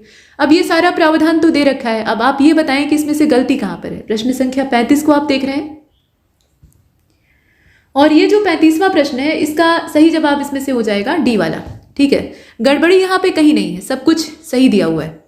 अगले प्रश्न को देखते हैं। यहाँ पर कहा गया कि सही विकल्प का चयन करिए। तो जल के प्रवाह की दर को क्यूसेक में नापा जाता है, मेजरमेंट पानी के फ्लो का किया जाता है तो वो क्यूसेक में मेजर होता है। और इलेक्ट्रिक फील्ड जो है वो एक वेक्टर क्वांटिटी है, जबकि डॉब्सन ये यूनिट है थिकनेस ऑफ ओजोन लेयर को मेजर करने की। ओजोन की जो थिकनेस है उसको मेजर करने के लिए हम डॉब्सन का इस्तेमाल करते हैं एटमॉस्फेयर में। तो अब आप बताएं कि इसमें से सही कौन सा है। प्रश्न संख्या 36, और इसका जो सही जवाब है वो डी हो जाएगा। सब कुछ सही है, इसमें कुछ गड़बड़ नहीं है। क्यूसेक में नापा जाता है, परफेक्ट है। विद्युत क्षेत्र एक वेक्टर क्वांटिटी है, इसमें डायरेक्शन भी रिक्वायर्ड होती है, सब कुछ सही है। इसके बाद प्रश्न संख्या 37 को देखते हैं। डॉब्सन एक साइंटिस्ट का नाम था। देखें 37वें को, यहाँ करेक्ट ऑप्शन आपको सेलेक्ट करना है। तो विश्व स्वास्थ्य संगठन यानी WHO के हिसाब से 45 डेसिबल की जो तीव्रता वाली ध्वनि होती है वो मनुष्य के लिए सबसे सुटेबल होती है। पिकोग्राम जो है वो 10⁻⁻15 ग्राम के इक्वल होता है। दाब का SI मात्रक होता है पास्कल। बताइए कि इसमें से सही कौन सा है। 37। अब यहाँ भी अगर देखा जाए तो पहला और तीसरा सही है, लेकिन जो पिकोग्राम का यहाँ कन्वर्जन दिया है ग्राम में ना, वही गड़बड़ है। तो हम पहले तीसरे को सही मान लेते हैं। अब प्रश्न ये उठता है पिकोग्राम का कितना यहाँ आंकड़ा होना चाहिए। तो 10⁻⁻12 का होना चाहिए। जो कोटि दी हुई है ना ये 10⁻⁻12 की होती है। इसके बाद प्रश्न संख्या 38 को देखें। यहाँ पे इसमें कहा गया कि ध्वनि की सापेक्ष प्रबलता को नापने के लिए जो प्रयोग किया जाने वाला मात्रक है वो हर्ट्ज है, जबकि विद्युत शक्ति यानी जो पावर होती है, इलेक्ट्रिक पावर होती है, उसका SI मात्रक होता है वॉट। फ्रीक्वेंसी को मेजर किया जाता है डेसिबल में, ऐसे दिया हुआ है। इसमें सही कौन सा है वो आपको बताना है। देखें और बताएं। तो 38 जो आप देख रहे हैं इसका राइट आंसर हो जाएगा इसमें से बी वाला। केवल दूसरा सही है, केवल दूसरा सही है इसमें, और पहला और तीसरा गलत है। हर्ट्ज में हम ध्वनि की प्रबलता नहीं नापते हैं बल्कि आवृत्ति को नापते हैं। ठीक है, और ध्वनि की जो प्रबलता नापने का तरीका है वो बेल होता है असल में, और उसकी एक छोटी कोटि हम इस्तेमाल करते हैं डेसिबल। ठीक है, बेल मूल मात्रक है, ग्राहम बेल के नाम पे रखा गया है, और उसी का एक छोटा रूप हम इस्तेमाल करते हैं डेसिबल। इसके बाद आगे बढ़ते हैं और अगले प्रश्न को देखते हैं, यानी 39वां। यहाँ कहा गया कि ऊर्ध्वाधर तल और क्षैतिज तल में जो कोणीय दूरी होती है यानी एंगुलर डिस्टेंस होती है उसको मेजर करने के लिए थियोडोलाइट नाम का एक जो ऑपरेटस है वो इस्तेमाल किया जाता है। पॉलीग्राफ का काम होता है झूठ पकड़ना, और मैनोमीटर जो है ये दाब मापन में काम आता है। कार्डियोग्राम जो है ये हार्ट का रेट या आप कह लीजिए हृदय की गति को नापता है। कार्डियोग्राम को आपने देखा। हाइड्रोमीटर को देख लीजिए, वायु का वेग नापने के लिए हाइड्रोमीटर का इस्तेमाल होता है। बताइए इसमें सही कौन सा है। प्रश्न को देखिएगा, और ये विकल्प है डी वाले में कहा है कि सभी सही है, लेकिन ऐसा इसमें हो सकता है या नहीं हो सकता है। देखिए तो देखिए 39वां जो है इसका राइट आंसर बी हो जाएगा। इसमें सब नहीं सही है, गड़बड़ है, यहाँ पे गड़बड़ है। बाकी सब तो ठीक है, ऊपर वाला एकदम परफेक्ट, लेकिन 5वें वाले में समस्या है। हाइड्रोमीटर से हम कहाँ से वायु का वेग नापेंगे। वायु का वेग नापने के लिए एनीमोमीटर का इस्तेमाल होता है, और हाइड्रोमीटर जो होता है ये असल में माफ कीजिएगा, हाइग्रोमीटर जो होता है वो असल में आर्द्रता को नापने के लिए इस्तेमाल होता है। तो कुल मिलाकर यहाँ वायु के वेग को नापने के लिए एनीमोमीटर का इस्तेमाल किया जाता है। इसके बाद आगे बढ़ते हैं, अगले प्रश्न को देखते हैं। प्रश्न संख्या 40 में कहा गया कि the ratio of momentum and velocity of a substance is known as mass of that substance. ठीक है, इसके बाद सोनार जो है इसका यूज़ होता है position of submerged object in the ocean को जानने के लिए, मतलब समुद्र में डूबी हुई वस्तुओं का पता लगाने के लिए। और वॉशिंग मशीन जो है ये असल में सेडिमेंटेशन का जो प्रिंसिपल होता है उस पर वर्क करती है, यानी अवसादन का जो सिद्धांत होता है उस पर काम करती है। ऐसे करके इसमें 3 स्टेटमेंट दिए, आपको ये देखना होगा कि इसमें से सही कौन सा है। अब पहचानना आसान है। देखिए वॉशिंग मशीन का जो प्रिंसिपल है वो सेंट्रीफ्यूगल फोर्स पे काम करता है, मतलब केंद्र से बाहर की ओर चीज़ों को फेंका जाता है, तो कपड़ों को गोल गोल घुमाकर वहाँ सर्कुलर मोशन को कंप्लीट किया जाता है। अब उसमें जो सेंट्रीफ्यूगल फोर्स है वो मैल को बाहर की ओर फेंक देता है, तो कपड़े जो हैं वो साफ हो जाते हैं। तो कहने का मतलब ये है कि इसमें तीसरा वाला जो है वो गलत है, और तीसरा स्टेटमेंट अगर गलत होता है तो 3 तो छट जाते हैं, बचता है क्या, बाकी दोनों सही है ना। तो ऊपर वाले दोनों सही हैं, उसमें कोई गड़बड़ नहीं है। संवेग और वेग का जो अनुपात है उससे द्रव्यमान निकाला जा सकता है। असल में P = क्या होता है, M × V होता है। अब आप V को उधर ट्रांसफर कर दीजिए तो M = क्या हो जाएगा, P/V, यानी मोमेंटम अपॉन वेलोसिटी। रेशियो आप निकाल लेंगे तो आपको मास प्राप्त हो जाएगा, है ना। तो सभी सही है, मतलब सिर्फ आपका तीसरा गलत है। इसके बाद आगे बढ़ते हैं, अगले प्रश्न को देखते हैं। कथन दिया हुआ है 2 इसमें, और देखकर बताएं कि इसमें से सही कौन सा है। तो जब ट्रेन चलना शुरू करती है तो उसमें बैठे हुए यात्रियों का जो सिर है वो स्थिरता के जड़त्व की वजह से, मतलब जड़ता की वजह से पीछे की ओर झुक जाता है। और समुद्र तल का घनत्व या समुद्र के जल का घनत्व कहना ज़्यादा सही रहेगा, वो नदी के जल के घनत्व के मामले में कम होता है। मतलब नदी का जल ज़्यादा सघन होता है, समुद्र का उतना सघन नहीं होता है। और इसी वजह से जहाज नदी से निकलकर जब समुद्र में एंटर करता है तो थोड़ा सा ऊपर उठ जाता है। अब आप बताएं कि इसमें से सही कौन सा है। प्रश्न को ध्यान से देखिए। और 41 करेक्ट आंसर, इसका जो करेक्ट आंसर है वो सी हो जाना चाहिए। पहला तो सही है, दूसरा गलत है। पहला सही है, पहला सही है, ठीक है, दूसरा गलत है। यहाँ उल्टा दे दिया है। नदी के जल का घनत्व जो है वो कम होता है और समुद्र के जल का घनत्व ज़्यादा होता है। नदी का पानी जो है वो फ्रेश वाटर है, भले ही उसमें तमाम गंदगी मिली हो। समुद्र का पानी जो है वो खारा पानी है, ठीक है, तो उसके अंदर लवणों की अधिकता की वजह से वो ज़्यादा डेंस होता है और यही कारण होता है कि जहाज हल्का सा ऊपर उठ जाता है। तो यहाँ उल्टा दे रखा है, बाकी सही है। इसके बाद देखें 42 को। इसमें कहा गया कि सोडियम क्लोराइड का क्रिस्टलीकरण, बर्फ का पिघलना और ऊर्ध्वपातन और वाष्पीकरण जो है ये सब भौतिक परिवर्तन होते हैं, मतलब इन्हें रिवर्स किया जा सकता है। और दूध का स्कंदन, लोहे में जंग लगना, दूध से दही बनना, कागज का जलना, ये सब केमिकल चेंजेस हैं, यानी इन्हें रिवर्स नहीं किया जा सकता है, ये इरिवर्सिबल होते हैं। पेट्रोल और डीजल का जो अधूरा दहन होता है उससे कार्बन मोनोऑक्साइड गैस उत्पन्न होती है जो कि निहायत ही हानिकारक होती है। तो बताइए इसमें सही कौन सा है। प्रश्न संख्या 42 और इसका सही जवाब हो जाएगा डी। सभी सही है, इसमें कुछ गलत नहीं है। भौतिक परिवर्तन क्या होता है, जिसमें चीज़ को आप बनाएं और फिर से रिवर्स कर दे तो जो मूल वस्तु है वो प्राप्त हो जाए, ठीक। और रासायनिक परिवर्तन में क्या होता है, जिस चीज़ के परिवर्तन से कुछ नई चीज़ बन गई है, मतलब पूरा उसका जो एटॉमिक स्ट्रक्चर है वही चेंज हो गया है, कुछ नया पदार्थ बन गया है, उसको आप रिवर्स करके मूल वस्तु को नहीं प्राप्त कर सकते हैं। जैसे दूध में आपने जामन डाल दिया, वो दही जम गया, तो अब वापस आप दही से दूध नहीं प्राप्त कर सकते हैं क्योंकि उसकी रासायनिक संरचना ही बदल चुकी है, ठीक है। वैसे ही आपने कागज को जला दिया, वो राख बन गया, उसका पूरा जो स्ट्रक्चर है वो बदल गया, है ना। तो ऐसे में आप उसे रिवर्स नहीं कर सकते हैं, तो वो केमिकल चेंज होता है। और अधूरा दहन करने से सिर्फ कार्बन मोनोऑक्साइड ही नहीं, बहुत तरह की हानिकारक गैसें उत्पन्न होती, ठीक है। तो सभी सही है। इसके बाद 43 को देखते हैं। यहाँ पर कहा गया कि सही विकल्प का चयन करिए। तो आंवले में आंतरिक निक्रोसिस नाम का रोग जो है वो मैग्नीज की कमी से हो जाता है। इंटरनल निक्रोसिस जो है वो होता है मैग्नीज की डिफिशियंसी से। और सड़ती हुई जो वनस्पतियां और जैव पदार्थ होते हैं उनसे हाइड्रोजन सल्फाइड उत्पन्न होती है जो कि एक गैस है।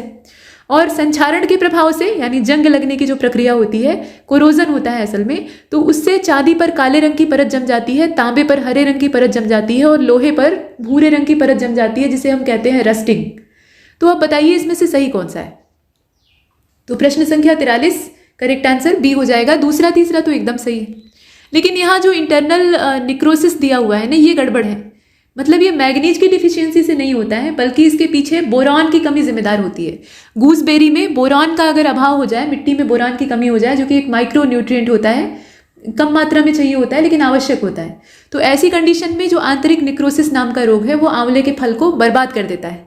तो दूसरा तीसरा सही है। इसके बाद 44 को देखते हैं। यहाँ देखें, इसमें 2 स्टेटमेंट है। पहले वाले में कहा गया कि जैसे जैसे ऊंचाई बढ़ती है वायुमंडलीय दबाव बढ़ता जाता है और इस वजह से पानी का क्वथनांक, यानी जो पानी का बॉइलिंग पॉइंट है असल में, वो घट जाता है और पानी कम तापमान पर ही उबलने लगता है। कथन 2 ये कहता है कि बिस्फेनॉल ए जो है वो एक औद्योगिक रसायन है, इंडस्ट्रियल रसायन है, केमिकल है, और इसका प्रयोग पॉलीकार्बोनेट नाम का कठोर और पारदर्शी प्लास्टिक बनाने में किया जाता है। पॉलीकार्बोनेट एक कठोर और पारदर्शी प्लास्टिक है और वो ऐसे ही बनता है। तो बताइए इसमें सही कौन सा है। ये तो 44 को आप पूरा देख रहे हैं और इसका जो करेक्ट आंसर है वो इसमें डी हो जाएगा। पहला गलत है, उल्टा दे दिया है यहाँ पे, दूसरा वाला सही है। ठीक है, तो इसीलिए हम इसमें डी को चुनते हैं।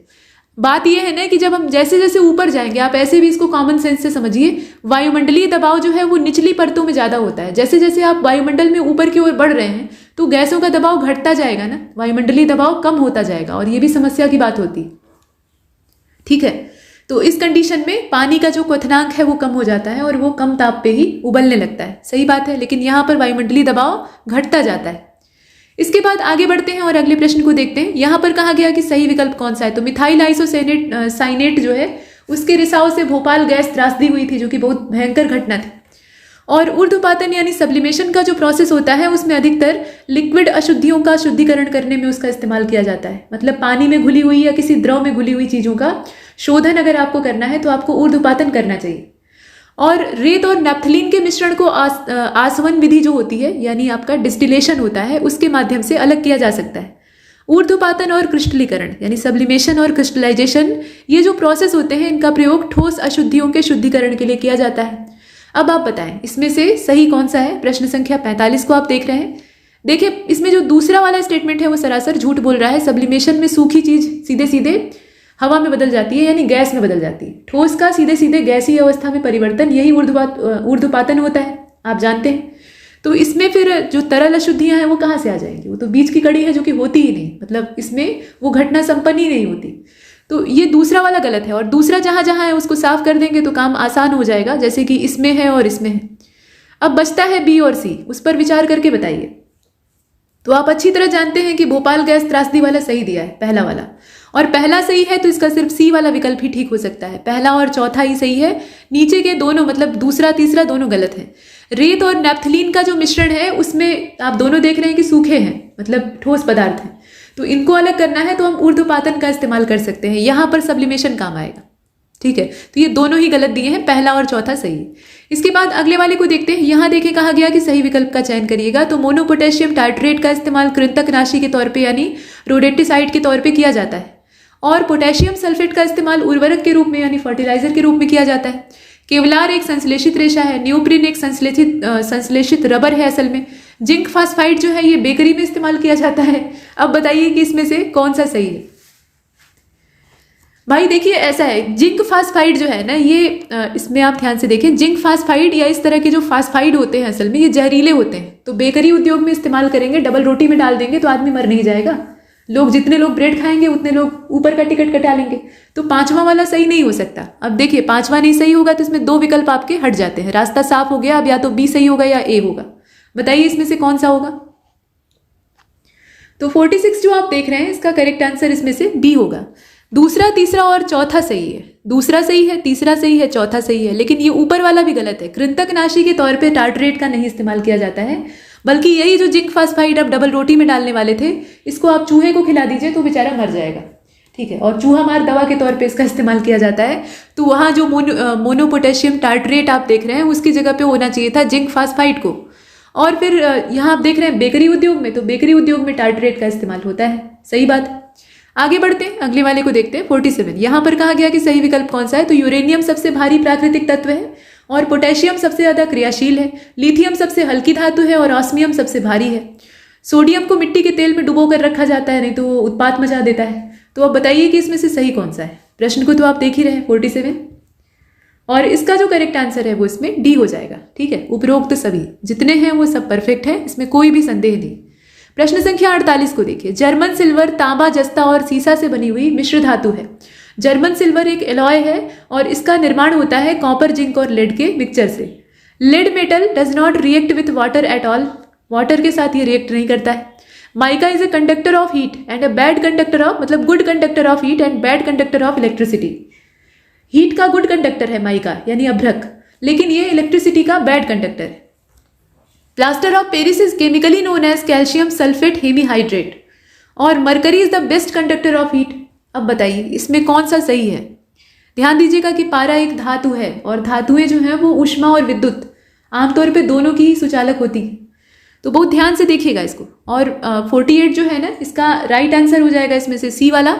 मतलब ये हुआ कि इसमें दूसरा, तीसरा, चौथा और पांचवा सभी सही है, सिर्फ पहला गलत है। जर्मन सिल्वर का जो कॉम्बिनेशन दिया है, जर्मन सिल्वर जो है वो असल में तांबा, जस्ता और निकिल के मिक्सचर से बनती है, सीसा नहीं मिलाया जाता है, ठीक है। तो ये पहला वाला गलत है, बाकी सब सही। प्रश्न संख्या अगले को देखते हैं। यहाँ पर सही विकल्प का आपको चयन करना है। कार्बन टेट्राक्लोराइड का इस्तेमाल कीटनाशी के तौर पे किया जाता है और एक शुष्क सेल में अमोनियम क्लोराइड और जिंक क्लोराइड का विद्युत अपघट्य के रूप में प्रयोग किया जाता है। बेंजीन हेक्साक्लोराइड का इस्तेमाल अग्निशामक के तौर पे किया जाता है। तो अब इसमें आप बताइएगा कि सही विकल्प कौन सा है। ये है 49 और 49 का जो राइट आंसर है वो इसमें आपका बी हो जाना चाहिए, है ना, बी हो जाना चाहिए। दूसरा वाला इसमें सही है, बाकी सब गलत है।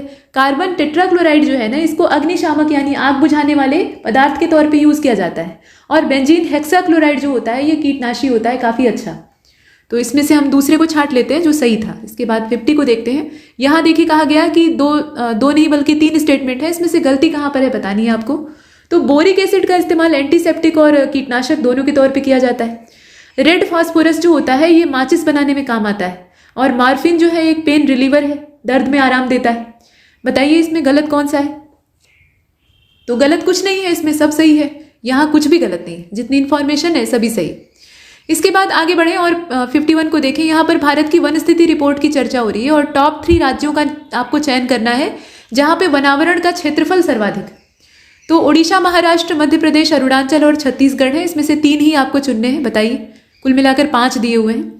और 51 को ध्यान से देखा जाए तो इसका जो करेक्ट आंसर है वो इसमें सी हो जाएगा। मतलब वन स्थिति रिपोर्ट के लिहाज से अगर देखें ध्यान से तो सबसे पहले नंबर पर आता है मध्य प्रदेश वनावरण के मामले में, उसके बाद है अरुणाचल, उसके बाद छत्तीसगढ़, फिर उड़ीसा और अंत में महाराष्ट्र। इसके बाद अगले वाले को देखते हैं। यहाँ फिर से वही भारत की वन स्थिति रिपोर्ट। अब इसमें वनावरण में सबसे ज्यादा वृद्धि दर्ज की गई है आंध्र में, सबसे ज्यादा वृक्षों का आवरण है महाराष्ट्र में, झाड़ियां सबसे ज्यादा है उड़ीसा में और मैंग्रोव सबसे ज्यादा है पश्चिम बंगाल में। बताइए इसमें से सही कौन सा है। और इसका जो राइट आंसर है वो सी हो जाएगा। पहला, दूसरा और चौथा सही है। पहला सही है, दूसरा सही है, चौथा, लेकिन तीसरा वाला गलत है। हाईएस्ट श्रब्स जो है वो उड़ीसा में नहीं है बल्कि आंध्र में है, ठीक है। झाड़ियों की तादाद जो है वो आंध्र प्रदेश में ज़्यादा है और इसीलिए तीसरा वाला इसमें से बाहर हो जाता है, बाकी सब सही। तो हमने सी को चुना था। प्रश्न संख्या 53 को देखते हैं। यहाँ पर कहा गया कि करेक्ट ऑप्शन कौन सा है और ये लाइव स्टॉक सेंसस है, यानी 20वीं पशुधन गणना रिपोर्ट है 2019 वाली और ये 5 साल के अंतराल पे प्रकाशित होती है, याद रखिएगा। तो अभी 2019 और अगली जो है वो अब आने वाली है। तो अब यहाँ देखिए आप, पशुधन की दृष्टि से जो पहला स्थान है पूरे भारतवर्ष में वो उत्तर प्रदेश का है। मुर्गियों के मामले में पहले नंबर पे तमिलनाडु है, मवेशियों के मामले में सबसे पहले स्थान पे है पश्चिम बंगाल, भेड़ों के मामले में तेलंगाना और भैंसों के मामले में राजस्थान। बताइए इसमें सही कौन सा है। और इसका जो राइट आंसर है वो इसमें ए हो जाएगा, सही है। पहला, दूसरा, तीसरा और चौथा, ठीक है। पांचवा नहीं, 5वें में लिखा हुआ है कि भैंसों के लिहाज से राजस्थान का पहला स्थान है। भैंसों की दृष्टि से यूपी नंबर 1 है, राजस्थान नहीं, ठीक। और बाकी सब सही। इसके बाद अगले वाले को देखते हैं। यहाँ देखिए, केंद्रीय खान योजना और डिजाइन संस्थान लिमिटेड यानी central mine planning and design institute limited जो है ये कर्नाटका में है। Central food technological research institute जो है ये खाद्य प्रौद्योगिकी वाला, ये झारखंड में है। और साथ में central institute of brackish water aquaculture ये आपका तमिलनाडु में है। और central electronics engineering research institute जो है ये आपका राजस्थान में। अब इसमें से आपको सही की तलाश करनी है। ये 54 है और इसका जो राइट आंसर है वो इसमें बी हो जाएगा। तीसरा और चौथा सही है, तीसरा सही है, चौथा सही है, लेकिन पहला दूसरा दोनों गलत है। कैसे? तो खान योजना और डिजाइन संस्थान जो है ये रांची में पड़ता है, झारखंड में, और मैसूर में पड़ता है आपका खाद्य प्रौद्योगिकी वाला। तो ये दोनों ही गलत दे रखा है। अगले प्रश्न को देखते हैं। यहाँ देखिए 55 नदियों और सहायिकाओं का नाम दिया हुआ है। तो झेलम, किशनगंगा, अब यहाँ पे झेलम नदी की सहयोगी है किशनगंगा, ताप्ती की है पांझरा, दामोदर को सपोर्ट करती है बनास और रावी नदी की सपोर्टर है कोलार। अब इसमें से आपको ये बताना होगा कि सही कौन सा है। जो ट्रिब्यूटरीज हैं उनके नाम दिए हुए हैं और ये अक्सर पूछा जाता है। तो 55 आप देख रहे हैं, राइट आंसर इसका ए हो जाएगा। केवल यही दोनों सही है, बाकी नीचे वाले गड़बड़ है। दामोदर की बराकर सबसे अच्छी सहयोगी नदी दिखाई देती है और रावी की है बुढ़िल। कोलार जो है ये नर्मदा की सहयोगी है और बनास आप भी जानते हैं कि चंबल की, ठीक है। इसके बाद 56 को देखते हैं। यहाँ पर देखें, कहा गया कि सही विकल्प का चयन करिए। तो सैंड फ्लाई जो है ये टाइफस बुखार को फैलाती है, घरेलू मक्खी से टाइफाइड हो जाता है। सीसी मक्खी जो है ये स्लीपिंग सिकनेस के लिए जिम्मेदार होती है और ब्यूबोनिक प्लेग को फैलाने के लिए रेड फ्ली जिम्मेदार होती है। तो बताएं कि इसमें से सही कौन सा है। ये मक्खियों के द्वारा फैलाए जाने वाली बीमारियों के नाम है, मक्खियाँ अच्छी नहीं होती। तो इसमें करेक्ट आंसर क्या होगा? इसका बी हो जाएगा। मतलब दूसरा, तीसरा और आपका चौथा तो सही है। दूसरा सही, तीसरा सही, चौथा सही, लेकिन ये सैंड फ्लाई का यानी बालू मक्खी का जो यहाँ दिया है, तो ये काला आजार फैलाती है, काला आजार फैलाती है, टाइफस बुखार नहीं। इसके बाद 57 को देखते हैं। यहाँ देखें, विश्व खाद्य कार्यक्रम यानी वर्ल्ड फूड प्रोग्राम, इसका जो हेडक्वार्टर है वो जेनेवा स्विट्जरलैंड में है। International union for conservation of nature यानी IUCN का ग्लैंड में है, स्विट्जरलैंड में। इंटरनेशनल सिविल एविएशन ऑर्गेनाइजेशन का मॉन्ट्रियल में है, कनाडा में। और इंटरनेशनल रिन्यूएबल एनर्जी एजेंसी जो है इसका अबू धाबी में है, मतलब संयुक्त अरब अमीरात में। और world wide fund for nature का बर्लिन में है, मतलब जर्मनी में। तो अब बताइए इसमें सही कौन सा है? करेक्ट आंसर इसका हो जाएगा, ध्यान से देख लीजिए पहले, इसका हो जाएगा बी वाला। मतलब ये है कि दूसरा, तीसरा, चौथा सही है, लेकिन पांचवा और पहला दोनों इसमें गलत है। पांचवा और पहला गलत है। देखिए, विश्व खाद्य कार्यक्रम का है रोम में हेडक्वार्टर, यानी इटली में। और world wide fund for nature का है ग्लैंड में, यानी स्विट्जरलैंड में। बर्लिन में अगर देखा जाए तो ट्रांसपेरेंसी इंटरनेशनल का है, और कई सारे हैं, लेकिन ये वाला नहीं। तो आगे बढ़ते हैं और अगले वाले को देखते हैं। यहाँ देखें, इसमें फसलें और उत्पादन में पहले नंबर पर जो राज्य हैं उनके नाम दिए हैं। लेटेस्ट आपका एग्रीकल्चर का डाटा है। तो प्याज के मामले में महाराष्ट्र का पहला स्थान है। अरहर या तुअर के मामले में आपका मध्य प्रदेश नंबर 1 है। कपास के मामले में गुजरात है, और कॉफी के मामले में कर्नाटक है। बताइए इसमें गलती कहाँ पर है? कोई एक इसमें से गलत है। और इसका जो राइट आंसर है वो इसमें बी हो जाएगा। ठीक है, अरहर के मामले में मध्य प्रदेश दिया हुआ है, जबकि अरहर के प्रोडक्शन के मामले में अगर देखा जाए तो महाराष्ट्र का पहला स्थान है। ठीक है, महाराष्ट्र का पहला स्थान है। दूसरे स्थान पे इसमें है कर्नाटक। तो ये एकमात्र इसमें गलत है। 59 को देखते हैं। इसमें पूछा गया है कि जो लेटेस्ट डाटा है उसके हिसाब से सही कौन सा है। तो रेपसीड के उत्पादन में भारत का विश्व में तीसरा स्थान है। पांचवा सबसे बड़ा भारत जो है वो मांस उत्पादक देश है। छठवां सबसे बड़ा मक्का उत्पादक देश है। चावल के मामले में सबसे बड़ा निर्यातक भारत ही है, और सबसे बड़ा दूध उत्पादन करने वाला देश देश जो है पूरी दुनिया में वो भारत है। अब आप बताएं कि इसमें से सही कौन सा है। प्रश्न संख्या 59 और ये पूरे विकल्प भी आप साथ में देख रहे हैं। करेक्ट आंसर डी होगा, सभी सही है, इसमें कुछ भी गलत नहीं है। जितनी इंफॉर्मेशन है सब परफेक्ट। इसके बाद आगे बढ़ते हैं, अगले प्रश्न को देखें। यहां पर कहा गया कि बॉक्साइट के उत्पादन में भारत दुनिया में दूसरे स्थान पे, कोयले के उत्पादन में दूसरे स्थान पे, सीमेंट के उत्पादन में दूसरे स्थान पे है, और फेलस्पार के उत्पादन में भी दूसरे स्थान पे। अब आपको ये बताना होगा कि इसमें गलती कहां पर है। प्रश्न संख्या 60 को आप देख रहे हैं, और इसका जो सही जवाब है वो इसमें सी हो जाएगा। ठीक है, पहला और चौथा इसमें गलत है, वही हमें खोजना था। तो बॉक्साइट के उत्पादन के मामले में भारत का विश्व में 5वां स्थान है, और फेलस्पार के उत्पादन के मामले में अगर देखा जाए तो भारत चौथे स्थान पे। प्रश्न संख्या 61 को देखते हैं। इनकरेक्ट ऑप्शन आपको खोजना है। मुलिंगला जो है ये हिमाचल प्रदेश और जम्मू के बीच में है, उसे जोड़ने का काम करता है। जेलेपला जो है ये सिक्किम और भूटान की सीमा को जोड़ने का काम करता है। बोमडिला जो है ये अरुणाचल प्रदेश को भूटान से जोड़ता है। तो इसमें गलती कहाँ पर है ये आपको बताना है, और ये 61 को आप देख रहे हैं। इसका जो राइट आंसर है वो इसमें ए हो जाना चाहिए। ठीक है, पहला वाला इसमें से गलत है, पहला वाला गलत है। दूसरा, तीसरा दोनों सही। मतलब ये है कि आप मुलिंगला को देख रहे हैं तो ये उत्तराखंड को तिब्बत से जोड़ने का काम करता है, और बड़ा लाचा जो है ना ये जम्मू कश्मीर को हिमाचल से जोड़ता है, तो वो आपको पता होना चाहिए। प्रश्न संख्या 62 को देखते हैं। यहाँ पर कहा गया कि 3 राज्यों का चयन करिए जिनसे कि होकर मानक मध्याह्न रेखा यानी स्टैंडर्ड मेरिडियन जो है वो पास करती है। तो ये कौन से 3 राज्य हैं देखें, और इसमें से राइट आंसर आपका सी हो जाएगा, क्योंकि ये आंध्र, ओडिशा और उत्तर प्रदेश है ना, ये आपने देखा। इसके बाद प्रश्न संख्या 63 को देखते हैं। करेक्ट ऑप्शन आपको बताना है। तो 2015 जो है इसे अंतर्राष्ट्रीय मृदा वर्ष माना गया है। दालों का अंतर्राष्ट्रीय वर्ष है 2016, और 2017 जो है ये international year of sustainable tourism for development है। 2024 यानी 2024 इंटरनेशनल ईयर ऑफ मिलेट है। तो इसमें से सही कौन सा है?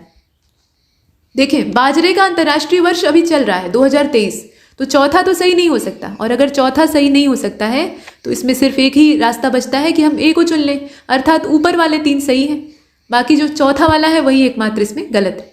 प्रश्न संख्या 64 को देखते हैं। यहाँ पर विश्व ओजोन दिवस के विषय में कहा जा रहा है कि 16 सितंबर को मनाया जाता है।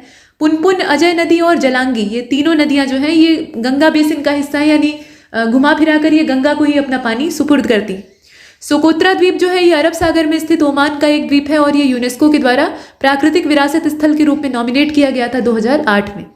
अब आप बताएं इसमें से सही कौन सा है। प्रश्न संख्या 64, और इसका जो सही जवाब है वो इसमें डी हो जाएगा। सभी सही है, यहाँ कुछ गलत नहीं है, डी को चुन लिया।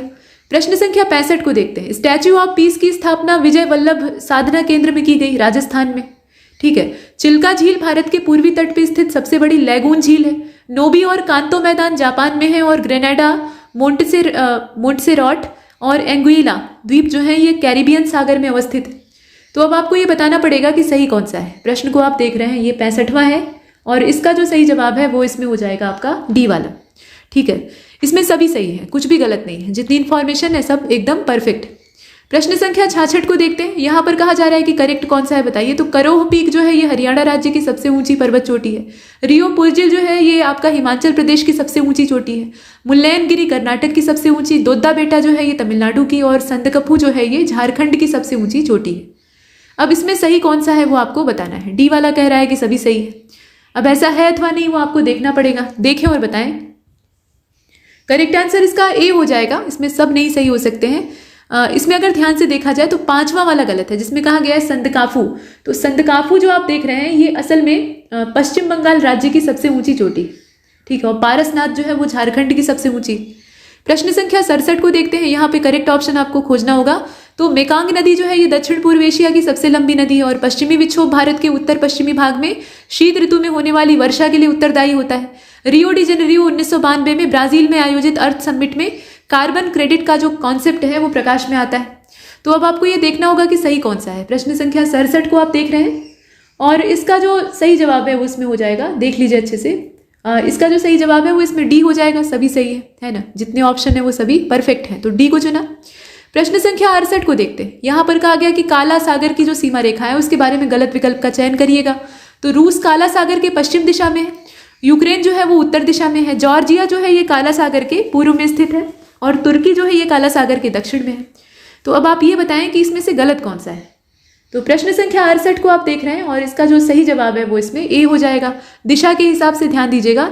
तो इसमें ये कहा गया कि काला सागर जो है ये रूस, तो पूर्वोत्तर पड़ जाएगा। ये यहाँ लिखा हुआ है वेस्ट, उसकी जगह पे क्या होना चाहिए, ये होना चाहिए आपका नॉर्थ ईस्ट। यहाँ पे नॉर्थ ईस्ट की जो डायरेक्शन है वो दिखाई देनी चाहिए। इसके बाद प्रश्न संख्या 69 को देखते हैं। यहाँ पर कुछ देशों के नाम दिए हैं। बाल्टिक सागर के साथ सीमा साझा करने वाले देशों का नाम आपको चुनना है। तो प्रश्न संख्या 69 करेक्ट आंसर क्या होगा इसका, डी हो जाएगा। इसमें सभी है, डेनमार्क है, एस्टोनिया है, लाटविया है और स्वीडन है, ये सभी इसमें आते हैं। प्रश्न संख्या 70 को देखते हैं। यहाँ पर कहा गया कि सही विकल्प का चयन करिए। तो बलकाश झील जो है एक स्थलबद्ध देश तजाकिस्तान में स्थित है। तजाकिस्तान क्या है, ये भू आवेष्टित देश है। पाकिस्तान में ग्वादर बंदरगाह जो है वो सिंध प्रांत में पड़ता है और गैलापागोस द्वीप समूह की उत्पत्ति ज्वालामुखी उद्गारों की वजह से हुई है और ये प्रशांत महासागर में। भ्रंश घाटी में आपका अफ्रीका की जो विक्टोरिया झील है वो पाई जाती है। अलास्का संयुक्त राज्य अमेरिका का एक प्रमुख तेल उत्पादक स्थान है। तो बताइए कि इसमें सही कौन सा है। प्रश्न संख्या 70 को आप देख रहे हैं और ये पूरा प्रश्न आपको दिख रहा है। करेक्ट आंसर इसका सी हो जाएगा, ठीक है। इसमें तीसरा, चौथा और पांचवा जो है वो सही है। तीसरा सही है, चौथा सही है, पांचवा, लेकिन पहला और दूसरा दोनों गलत है। बलकाश झील जो है ये कजाकिस्तान में स्थित है, न कि तजाकिस्तान में, और पाकिस्तान का ग्वादर पोर्ट जो है ये बलूचिस्तान प्रांत में पड़ता है, न कि सिंध में। इसके बाद आगे बढ़ें और अगले प्रश्न को देखें। यहाँ पर 71 में कहा जा रहा है कि सही विकल्प का चयन करिए। तो रॉटरडैम पोर्ट जो है ये यूरोप की राइन नदी के मुहाने पर है और इंडोनेशिया में 15,000 से ज़्यादा द्वीप हैं। इसमें से 150 ऐसे हैं जिन पे कि सक्रिय ज्वालामुखी पाए जाते हैं। भारत में राष्ट्रीय उद्यानों की सबसे ज़्यादा तादाद मध्य प्रदेश में है। वन्यजीव अभयारण्यों की सबसे अधिक संख्या अंडमान निकोबार में है और पारिस्थितिकी तंत्र की अवधारणा प्रथम बार एजी टांसले के द्वारा पेश की गई। तो आपको ये बताना पड़ेगा कि इसमें सही कौन सा है। प्रश्न को आप देख रहे हैं और 71 इसका जो राइट आंसर है वो इसमें डी होना चाहिए। ऑल ऑफ द एबव, सभी सही है, जितना दिया हुआ है वो सब परफेक्ट। इसके बाद अगले वाले को देखते हैं। गलत विकल्प का आपको चयन करना है। तो 1911 का जो समय था इसे पूरे जनसांख्यिकी इतिहास में महान विभाजक वर्ष के तौर पे यानी ग्रेट डिवाइड के तौर पे देखा जाता है। फिलीपींस और वियतनाम के बीच में साउथ चाइना सी है यानी दक्षिणी चीन सागर है। रूस का आर्कानजेस्क बंदरगाह जो है ये उत्तरी दवीना नदी के मुहाने पे व्हाइट सागर के तट पे स्थित है और नर्मदा नदी के अलावा तापी ही एकमात्र ऐसी नदी है जो कि भ्रंश घाटी से होकर बहती। तो बताएं कि इसमें गलती कहाँ पर है। प्रश्न संख्या 72 को आप देख रहे हैं और इसका जो सही जवाब है वो इसमें हो जाएगा ए वाला, ठीक है। 2011 जो है ये महान विभाजक वर्ष के रूप में जाना जाता है। यही एकमात्र इसमें जो दिया है वो गलत दिया है।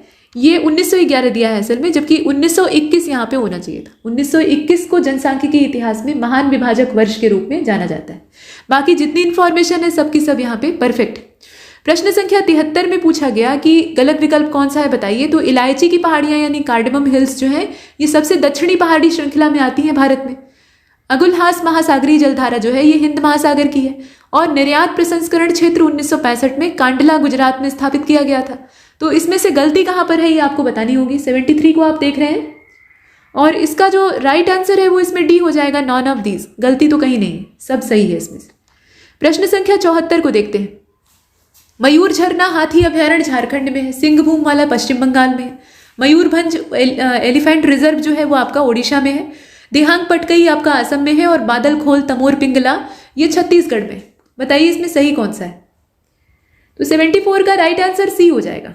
तीसरा, चौथा और पांचवा सही है। तीसरा सही है, चौथा सही है, पांचवा सही है, लेकिन इसका पहला दूसरा दोनों गलत है। मयूर झरना और सिंहभूम, मयूर झरना आपका वेस्ट बंगाल में है और सिंहभूम कहाँ पड़ेगा, झारखंड में। इसके बाद प्रश्न संख्या 75 और यहाँ पूछा गया कि घटती उत्पादकता के विषय में यहाँ विचार करके सही क्रम अरेंज करिए। तो मैं इसमें मैंग्रोव लिखा हुआ है, महासागर है, झीलें हैं और घास के मैदान है, जिनकी प्रोडक्टिविटी सबसे ज्यादा हो उनको पहले रखना है। तो प्रश्न संख्या 75 को देखें, करेक्ट आंसर क्या होगा, मैंग्रोव पहले स्थान पे होंगे। इनका दायरा छोटा होता है लेकिन इनकी उत्पादकता जो है वो ज्यादा होती है। तो पहले नंबर पे मैंग्रोव रहेंगे और मैंग्रोव अगर पहले नंबर पे है तो दो विकल्प तो आपके गायब हो जाते हैं। अब इसमें से देखिए, तो 75 जो आप देख रहे हैं इसका राइट आंसर बी हो जाएगा, यानी पहला यहाँ इन दोनों को हटा दीजिए। देखिए बी वाला, सबसे पहले मैंग्रोव, उसके बाद आपके ग्रासलैंड, ग्रासलैंड के बाद तब जो झीलें हैं वो, और अंत में महासागर, ऐसे करके।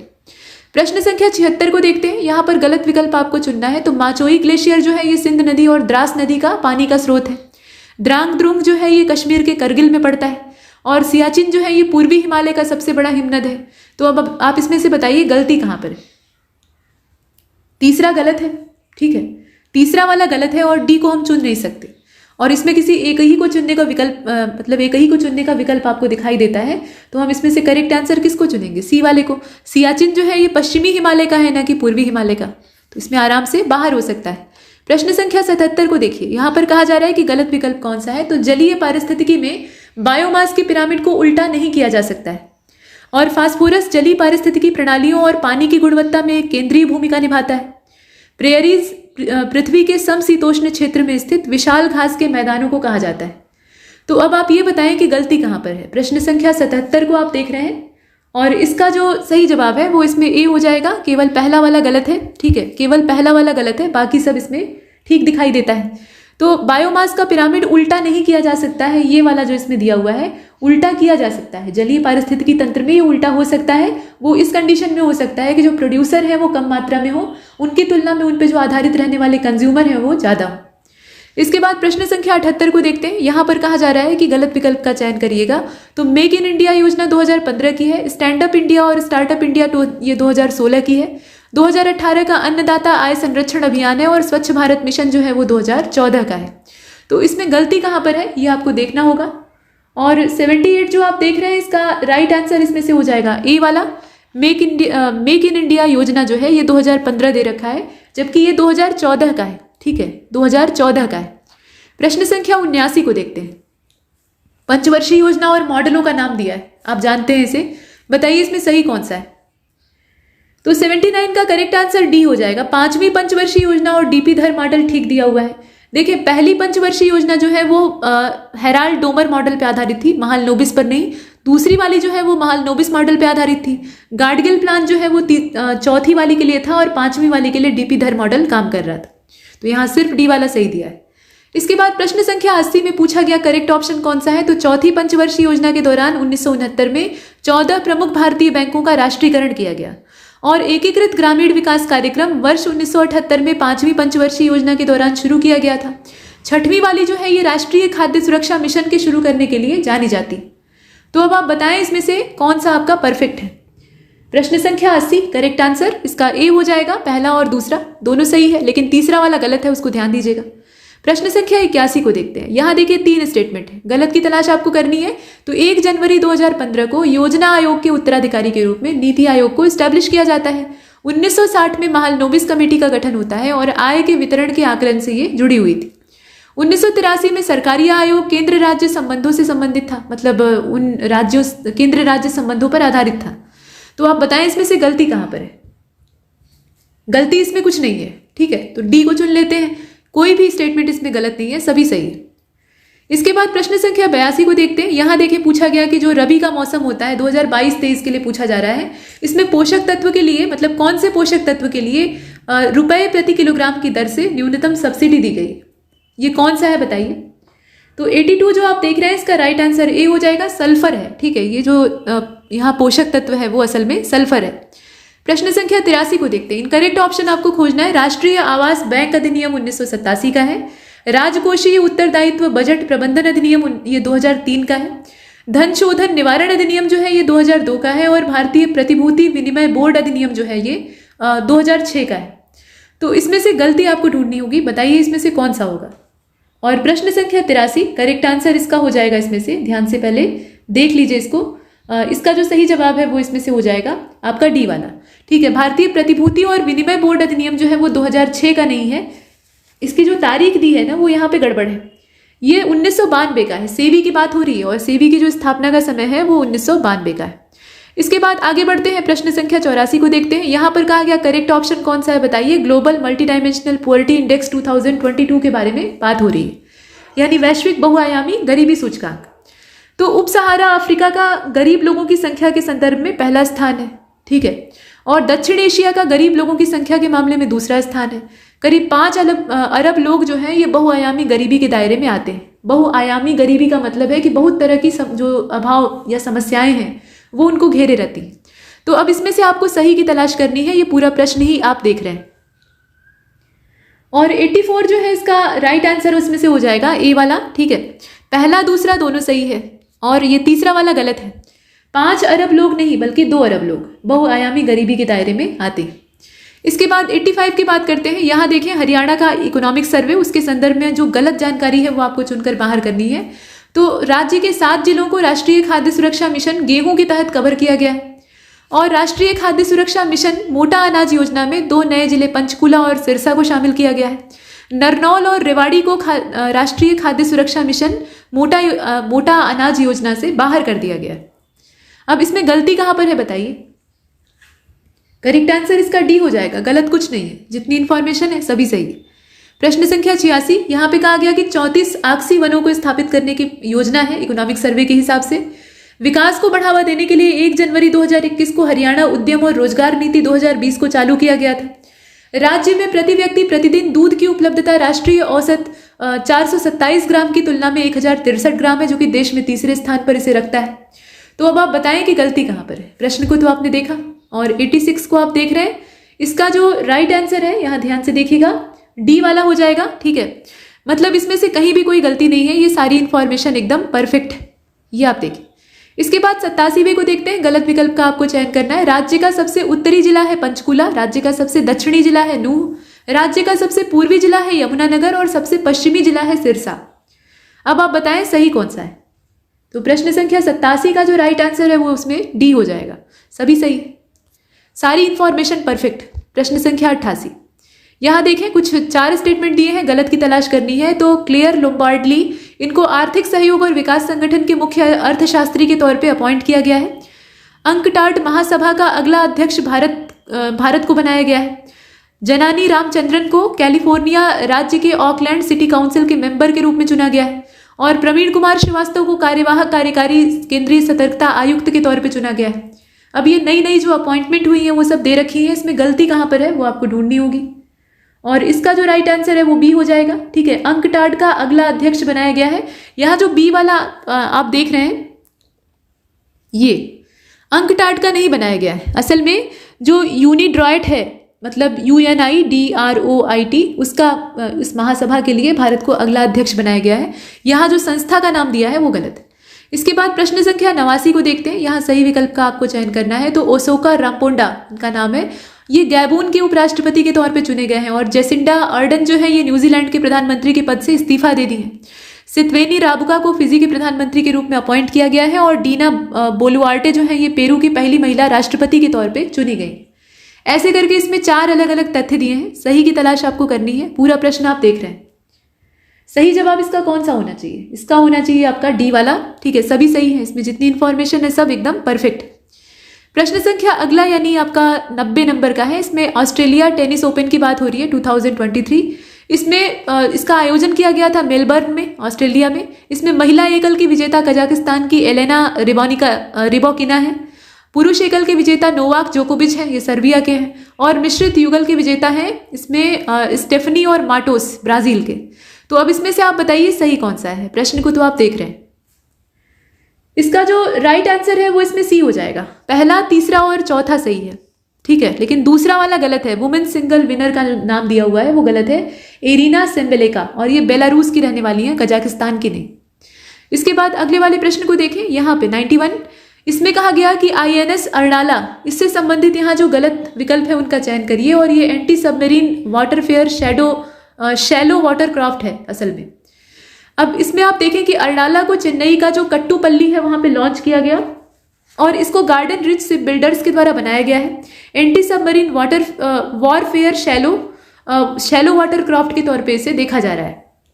शैलो वाटरक्राफ्ट का मतलब क्या होता है? उथले पानी में भी ये चल सकता है, और ये एंटी सबमरीन होता है, मतलब सबमरीन की चपेट में ये नहीं आएगा, उसे डिटेक्ट कर सकता है।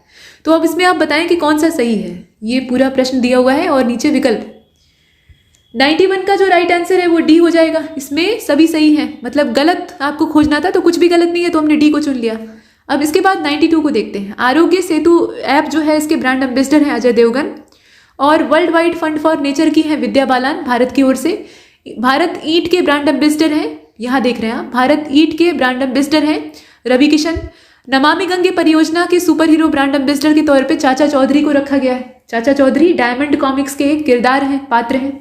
साबू और चाचा चौधरी, साबू एक बड़ा लंबा चौड़ा पहलवान, और चाची और चाचा जो हैं वो उसी के साथ रहते हैं, कारनामे करते हैं। तो बताइए इसमें सही कौन सा है। तो प्रश्न संख्या 92 को आप देख रहे हैं, और इसका जो सही जवाब है वो इसमें सी हो जाएगा। पहला, तीसरा और चौथा, ठीक है, पहला, तीसरा और चौथा। दूसरा वाला गलत है। WWF की यहाँ जो इन्फॉर्मेशन दी है ना वो रॉन्ग है। WWF के लिए श्रुति हासन को चुना गया है ब्रांड एम्बेसडर भारत की ओर से। इसके बाद अगले वाले को देखते हैं। इसका हमने चुना है किसको? प्रश्न संख्या सी, विकल्प संख्या सी को। इसके बाद प्रश्न संख्या 93 को देखते हैं। गलत विकल्प का आपको चयन करना है। तो रिलायंस इंडस्ट्रीज लिमिटेड के चेयरमैन है मुकेश अंबानी। विश्व का सबसे बड़ा कार्बन फाइबर संयंत्र बनाने की घोषणा इन्होंने की है, और कार्बन फाइबर संयंत्र को गुजरात का जो हजीरा है वहां पे स्थापित किया जाएगा, और इसका जो पहला फेज है वो 2027 तक कंप्लीट कर लिया जाएगा। ये सारी इंफॉर्मेशन है। गलती कहां पर है वो देखिए। करेक्ट आंसर सी हो जाएगा। तीसरा ही स्टेटमेंट गलत है। यहाँ जो टारगेट सेट किया गया है उसी में गड़बड़। 2025 तक पूरा किया जाएगा, 2027 नहीं। प्रश्न संख्या 94, गलत विकल्प आपको खोजना है। अमेरिकी खेल पत्रकार ग्रांट वाहल अर्जेंटीना और नीदरलैंड के बीच में विश्व कप मैच को कवर कर रहे थे, उसी दौरान इनकी मृत्यु हो जाती है। और हवाई की अंतिम राजकुमारी अबिगैल क्वानाकोला जो है इनका देहावसान हो गया है। पूर्व अमेरिकी रक्षा सचिव है, इनका नाम है एस्टन कॉर्टर, और इनका भी देहावसान हो गया है। तो अब इसमें गलती आपको ढूंढनी होगी कि गलत कौन सा है। प्रश्न संख्या 94 और 94 जो आप देख रहे हैं इसका करेक्ट आंसर डी हो जाएगा। गलत तो कुछ नहीं है, सारी इंफॉर्मेशन एकदम परफेक्ट है, डी को चुना। प्रश्न संख्या 95, और इसमें आपको देखिए कुछ दिवसों का नाम दिया है, जो सही है उसकी तलाश करनी है। तो वर्ल्ड स्पैरो डे यानी गौरैया दिवस मनाया जाता है 20 मार्च को। इंटरनेशनल डे ऑफ हैप्पीनेस मनाया जाता है 20 मार्च को, और उसी तारीख पे ओरल हेल्थ डे और फॉरेस्ट डे को भी सेलिब्रेट किया जाता है। तो सबकी तारीख 20 मार्च दी हुई है, इसमें गलती कहाँ पर है वो आप अलग कर लीजिए, जो सही है उसकी तलाश करनी है। तो प्रश्न संख्या 95 का राइट आंसर इसमें से ए हो जाएगा। पहला, दूसरा और तीसरा इसमें सही है, लेकिन चौथा वाला जो वन दिवस का दिया है, तो वन दिवस कब मनाया जाता है? ये 21 मार्च को मनाया जाता है, 20 को नहीं मनाया जाता। प्रश्न संख्या 96 को देखते हैं। यहाँ देखिए कुछ आपका 4 स्टेटमेंट दिया हुआ है, और 18वीं जो SCO सदस्य देशों की बैठक हुई थी, न्यायाधीशों की बैठक असल में हुई थी, उसी के बारे में है। तो ये बैठक चेन्नई में आयोजित की गई थी, संघाई सहयोग संगठन की बात हो रही है। तो इसमें आपको देखना है, और इसकी जो बैठक है वो हेल्ड की गई चेन्नई में। 3 दिवसीय बैठक का आयोजन 10 से 12 मार्च 2023 को किया गया, और इसमें भारत, कजाकिस्तान, चीन, किर्गिजिस्तान, रूस, तजाकिस्तान, उज्बेकिस्तान, इसके जो हाई कोर्ट के, माफ कीजिएगा, सुप्रीम कोर्ट के न्यायाधीश थे वो इसमें हिस्सा लेते हैं, और इस बैठक में पाकिस्तान हिस्सा नहीं लेता है, ऐसा दिया हुआ है। तो 96 का राइट आंसर क्या होना चाहिए बताइए। इसका राइट आंसर होगा इसमें से बी वाला, ठीक है। दूसरा, तीसरा, चौथा सही है, लेकिन इसका जो पहला वाला है वो गड़बड़ है। चेन्नई में नहीं बल्कि इसको नई दिल्ली में आयोजित किया गया था। इसका जो वेन्यू है वो नई दिल्ली। प्रश्न संख्या अगले को देखते हैं। यहाँ पर कुछ पुस्तकें और उनके लेखकों का नाम मिलान किया हुआ है। आपको ये बताना है कि इसमें से सही विकल्प कौन सा है। तो प्रश्न को ध्यान से देखिएगा। इसमें पहले तो ब्रेव हार्ट्स ऑफ भारत, ठीक है, ये मिनट्स फ्रॉम इंडियन हिस्ट्री पूरा इसका नाम है, असल में ब्रेव हार्ट्स ऑफ भारत इस तरीके से किताब का नाम है। लिखने वाले इसको विक्रम सेठ है। इसके बाद forks in the road my days at RBI and beyond, ये सी रंगराजन जो कि रिजर्व बैंक के गवर्नर हैं उनके द्वारा लिखा गया है। और the light we carry overcoming uncertain times, ये जो बुक है इसको लिखने वाली मिशेल ओबामा है। तो अब इसमें से आप ये बताइए कि जो लेखक है सही मिलान कौन सा है। परफेक्ट आपको देखना है और 97 आप देख रहे हैं। करेक्ट आंसर इसका क्या होना चाहिए? सी होना चाहिए। पहला सही है, तीसरा सही है, चौथा भी सही है, लेकिन ये आपका जो दूसरा दिख रहा है ना ब्रेव हार्ट्स वाला, ये इसमें गड़बड़ दिखाई देता है। ये विक्रम संपत के द्वारा लिखा गया है, ठीक है, विक्रम सेठ नहीं बल्कि विक्रम संपत। इसके बाद आगे बढ़ते हैं और अगले प्रश्न में 98 में पूछा गया कि इसमें से गलत कौन सा है। तो भारत में लखनऊ मेट्रो रेल कारपोरेशन के द्वारा पहला वर्चुअल शॉपिंग एप्लीकेशन जिसका नाम था मोमेंटम 2.0 इसको लॉन्च किया गया। One family one identity portal को लॉन्च किया गया है यूपी गवर्नमेंट के द्वारा। और कार्य खाद्य और सार्वजनिक वितरण मंत्रालय का जो मरम्मत का अधिकार पोर्टल है उसको लॉन्च करने का काम है। तो अब इसमें से आप ये बताइए गलती कहाँ पर है। प्रश्न संख्या 98 और 98 का जो राइट आंसर है वो इसमें ए हो जाएगा, ठीक है। पहला वाला ये वर्चुअल शॉपिंग एप्लीकेशन वाला गलत दिया है। दिल्ली मेट्रो रेल कॉर्पोरेशन के द्वारा ये काम किया गया है, न कि लखनऊ। इसके बाद देखें अगले को, तो यहाँ पर पूछा जा रहा है कि करेक्ट कौन सा है। तो प्लानिंग कमीशन मतलब प्लानिंग कमेटी इत्यादि का नाम दिया हुआ है, जैसे कि मिशन समुद्रयान। अब ये मिनिस्ट्री ऑफ अर्थ साइंसेस के द्वारा लॉन्च किया गया है। राष्ट्रव्यापी अभियान सर्व दवा सेवन, ये स्वास्थ्य और परिवार कल्याण मंत्रालय के द्वारा लॉन्च किया गया है। समर्थ योजना 2023 श्रम और रोजगार मंत्रालय के माध्यम से। तो इसमें से गलती कहाँ पर है। और प्रश्न संख्या 99 जो आप देख रहे हैं इसका राइट आंसर सी हो जाएगा, ठीक है। इसमें केवल तीसरा वाला गलत है, समर्थ योजना वाला इसमें रॉन्ग दिया है। वो कपड़ा मंत्रालय के माध्यम से लॉन्च की गई है, श्रम और रोजगार मंत्रालय नहीं, बल्कि ये कपड़ा मंत्रालय के सौजन्य से आया है। अंतिम प्रश्न को देखते हैं। इसमें गलत विकल्प का आपको चयन करना है। तो सर डेविड चिपरफील्ड जो है ये वर्ष 2023 का प्रिट्जर आर्किटेक्चर पुरस्कार प्राप्त किए हैं और इसे जीतने वाले ये 52वें विजेता बन गए। Best adventure tourism destination award का जो सम्मान है ये जम्मू कश्मीर पर्यटन को मिला है। Norwegian academy of science and letters के द्वारा जो स्पेन के लुइस कैफरेली हैं इनको एबेल पुरस्कार से सम्मानित किया गया है। और एबेल पुरस्कार जो है उसे मैथमेटिक्स का नोबेल कहा जाता है, सर्वोच्च सम्मान। तो बताइए कि इसमें से गलत कौन सा है। तो प्रश्न संख्या 100 को आप देख रहे हैं और इसका जो सही जवाब है वो इसमें सी हो जाएगा, ठीक है। केवल तीसरा यही एकमात्र इसमें गलत दिया है। एबेल पुरस्कार 2023 मिला है लुइस कैफरेली को और ये अर्जेंटीना के रहने वाले हैं, न कि स्पेन के, ठीक है। तो यहाँ पर ये मॉक टेस्ट समाप्त होता है और इसमें इतना ही। तब तक के लिए नमस्कार।